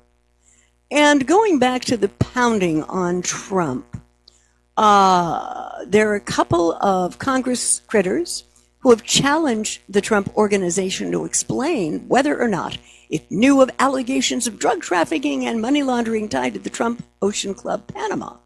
Now, the Trump Ocean Club Panama is not owned by Trump. They just rent the name. And now, here's where it's interesting. Yeah. They're using the word allegations. Yes. In other words, they don't actually know No. that the money laundering was going on, but hey, it sounds good. Let's challenge Trump on it. Yeah, yeah. And the letter cited reports of agents involved in selling units at this condo property, and that they were linked to trafficking and money laundering. And there was one Brazilian real estate salesperson, Nogueira, who said that he met the president's daughter, Ivanka, there. But what this is really, as far as I can see, is more distraction away from Hillarygate. Yeah, that's exactly right. Yeah. They're going after Trump on the basis of allegations and rumors and hearsay, and they're still ignoring the real and documented crimes of Hillary Clinton, which the former head of the FBI admitted to. Yes. That she had committed felony violations of Title 18, was, to be most generous, extremely negligent with classified information, which is, by the way, also in Title 18. You don't have to have intent. Yeah. If you do it by accident, that's the crime. And the amazing thing for me is all this time after James Comey said that Hillary Clinton was being reckless with classified information, she still has her top secret clearance. But the media is making a big deal over the fact that Jared Kushner's security clearance has been downgraded one notch. I mean, the anti-Trump, pro-Hillary bias in the entire society, media and government, is very obvious. And I know it's not because they love Hillary Clinton. It's because they're terrified of her. Yeah. And this was interesting. And from the New American comes a little companion piece regarding Hillarygate, also posted at Blacklisted News. And the title is, Russia bragged about 10 spies assigned to Clinton. Mueller, McCabe, and Rosenstein helped cover it up. Rosenstein helped cover up the fact that Russia had spied. Yeah. Okay, Rosenstein. Yeah. In a case that resembles rats leaving a sinking ship, longtime Clinton advisor and confidant Dick Morris, remember him? Oh, yes. Admitted in a recent op-ed piece he wrote for the Western Journal that in the buildup to the deal's approval of Uranium One, 9 investors in Uranium One gave the Clinton Foundation a combined total of $145 million. Folks, even in this economy, that's a little bit of bread. That's a lot of money. I mean, come on. We could get a nice car for that kind of money. Oh. My Bugatti. No. I don't think you can drive a Bugatti anymore. And apparently, in the years before it came up for CFIUS approval, Russia deployed 10 spies in the U.S. with a single mission to get close to Hillary Clinton to get her to approve the Uranium One deal. This sounds like an attempt to shift the blame for Uranium One back onto Russia. Yeah. And again, as we mentioned earlier in the show, there's been a new wrinkle added to this case because shortly after the Uranium One deal was done, the EPA started blocking off access to other areas in the United States where uranium can be mined, claiming environmental concerns, such as north of the Grand Canyon. Right. And so Russia got the 20% uranium from the U.S., and the U.S. was now basically blocked off from even more of our own domestic uranium sources and forced to import uranium from other countries, like Russia. Yeah. We're going to take another phone call from Joe in California. Aloha, Joe. Welcome to the show. What's on your mind? Hi. Thank you for taking my call. I wanted to say that, what's the easiest way to put it? How they're constantly blaming somebody else to avoid the attention focused on themselves. Yes. Well, Russia did it and stuff like that. And I was trying to think of an analogy that was so off the wall and distracting that it would get the attention of even the average person who feels that it's not important. And one of the things could be said, such as the Fuller Brush man was colluding with Russia in order to force the value of the S&H green stamps down, so it would be difficult to buy more Amway coins. Okay. I mean, once you get on this Yeah. blame Russia for everything, I mean, Yeah. you can blame Russia, for Russia gave me gout and My back hurts. yeah, Russia hurt Claire's back and Russia stole my Honda. So Yeah. Vladimir Putin, if you're listening to the show, you owe me a new car. All right, and I want it right now or we're going to launch the nuclear war. And maybe a new back. And well, yes. But there, it gets worse, if you will, in the Dick Morris Hang on a article. second. Joe, did you have anything else you wanted to say? Basically, the byproduct of all of the blaming and patsies and shifting and stuff is the ultimate cost to the taxpayer for the time wasting and the diversion and the delay in getting question. the country back Yeah. on track. Question. It's a great point, absolutely. Yeah, I mean, look how much time and money Mueller has wasted trying to find a link between Trump and Russia, and he's failed, which is now why they're trying to say, oh, well, Trump's involved in money laundering, and Yeah. Trump has Yeah. left his keys in the car, and Trump did this, and Trump did that. Well, that's all I was trying to say was, once the American people have lost everything and everybody's homeless, there's going to be a few people that were already in line ready to benefit because they put the necessary legislation in place, through earmarks and other pork barrel spending magic tricks as Washington continues to protect its own and at the expense of the taxpayer. No question. I mean, in the coming economic crash, the bankers won't suffer, the politicians won't suffer. I mean, they're all amazingly wealthy already. And you look at some of these members of Congress who are owning these multi-million-dollar mansions, and you're trying to figure out how did they do that on a representative salary, which is not all that much. It's a lot more than we're making, but still, how do they wind up? When you look at it, you see that the banks continue to break the law and don't get punished. Yes. The politicians don't live in the districts they represent. Nope. True. They magically award themselves tax-exempt green energy funding grants to make themselves bazillionaires, and they run all the money off to Panama paper offshore tax shelters. And they at the didn't same need to time, do they're on that. television. They didn't need to do that. That was what the Clinton Foundation was for. But of course, now that's shutting down. Those poor members of Congress, they're going to have to find other places to launder their money. Joe, I'm going to let you go here. We're running out of time, and we got a few more things that we need to cover. So thank you very much here. And Claire, what is next on your mind? Well, in the end of this article, Morris mentions Vlad Putin arranged for former President Bill Clinton to address the Renaissance Bank in Moscow. And it's an institution closely connected to the Kremlin. Is that the one he got the $500,000 speaking fee for? Yeah, I believe so. I believe so. Doesn't sound like a guy who hated Hillary Clinton and supported Donald Trump, does it? No, definitely not, And these revelations have to get out there, Mike. They have to be looked at. We keep pushing on them. Yeah. And they are getting out there. Mm-hmm. And again, the only people who are not talking about Uranium Gate or Foundation Gate or Obama Gate or Hillary Gate or anything is the corporate media. Their job is to keep us distracted with staged mass shootings. They've hardly talked about anything but Billy Graham's funeral all day long. Which I thought, a little bit of attention, yeah. Yeah. But there was a lot of stuff going on with the funeral. Yeah, and the corporate media, it really is kind of useless. And you look at CNN's ratings, I mean, they're down in the Al-Qaeda right now. More people are watching the Hallmark Channel than are watching CNN. Yeah. And apparently this piece of Morris stopped short of making the connection, but it is obvious. It's been Hillary who has been Putin's puppet all the while. Yes. And the American people should thank God that she is not behind the desk in the Oval Office, where she would be in so much better a position to do Russia's bidding. Oh, if she had been, if she'd won the election, Oh. we would already be in a nuclear war at this point. I'm convinced about it. Yeah. And the independent media would have been completely shut down, and we would be in a full-blown dictatorship. And we're dangerously close as it is. Yeah.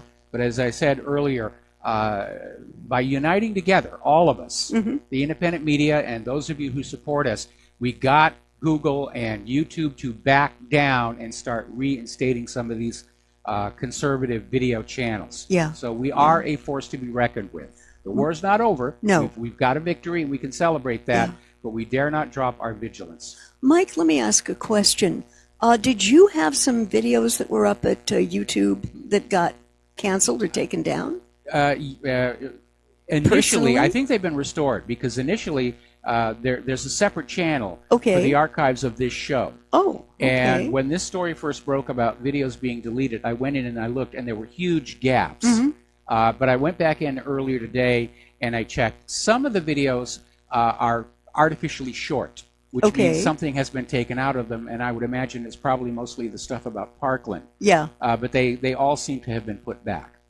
Okay. All right. Well, that's a win in and of itself, you know. But as you say, we've got to keep an eye on these people, because there's a lot of madness in the air, folks. We just have to sit down, back away, and figure out who's got really the best interests of the American people at heart. And unfortunately, it is not the corporations, it's Nope. not the corporate media, and it's Nope. not the government. The Nope. government is looking out for the government. Yep. The military-industrial complex wants a war.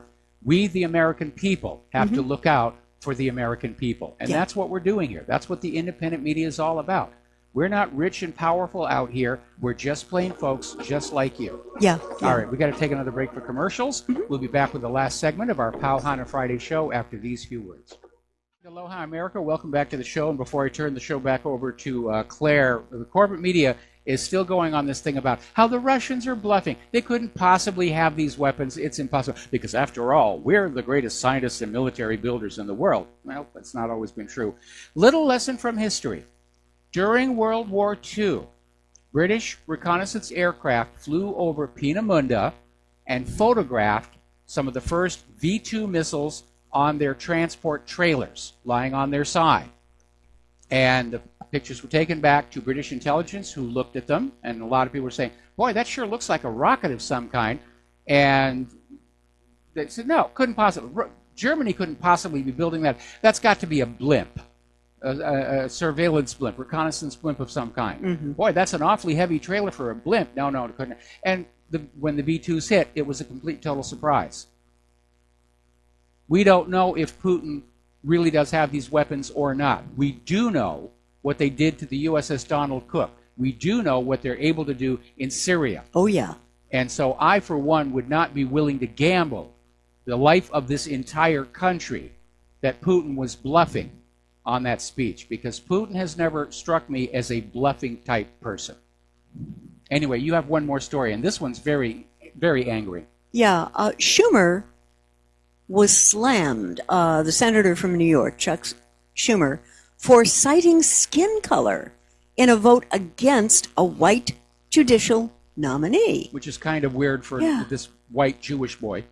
And he's Senate Minority Leader, and he got a really stern rebuke from congressional colleagues for citing skin color and voting against a white federal judge nominee this week.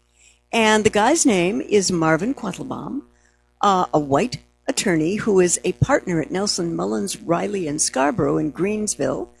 And Schumer was characterizing this. It speaks to the overall lack of diversity in President Trump's selections for the federal judiciary. And we don't want a diverse federal judiciary. We want the best possible people there. Yeah. And I'm sorry that we can't run this country on a quota-based system anymore.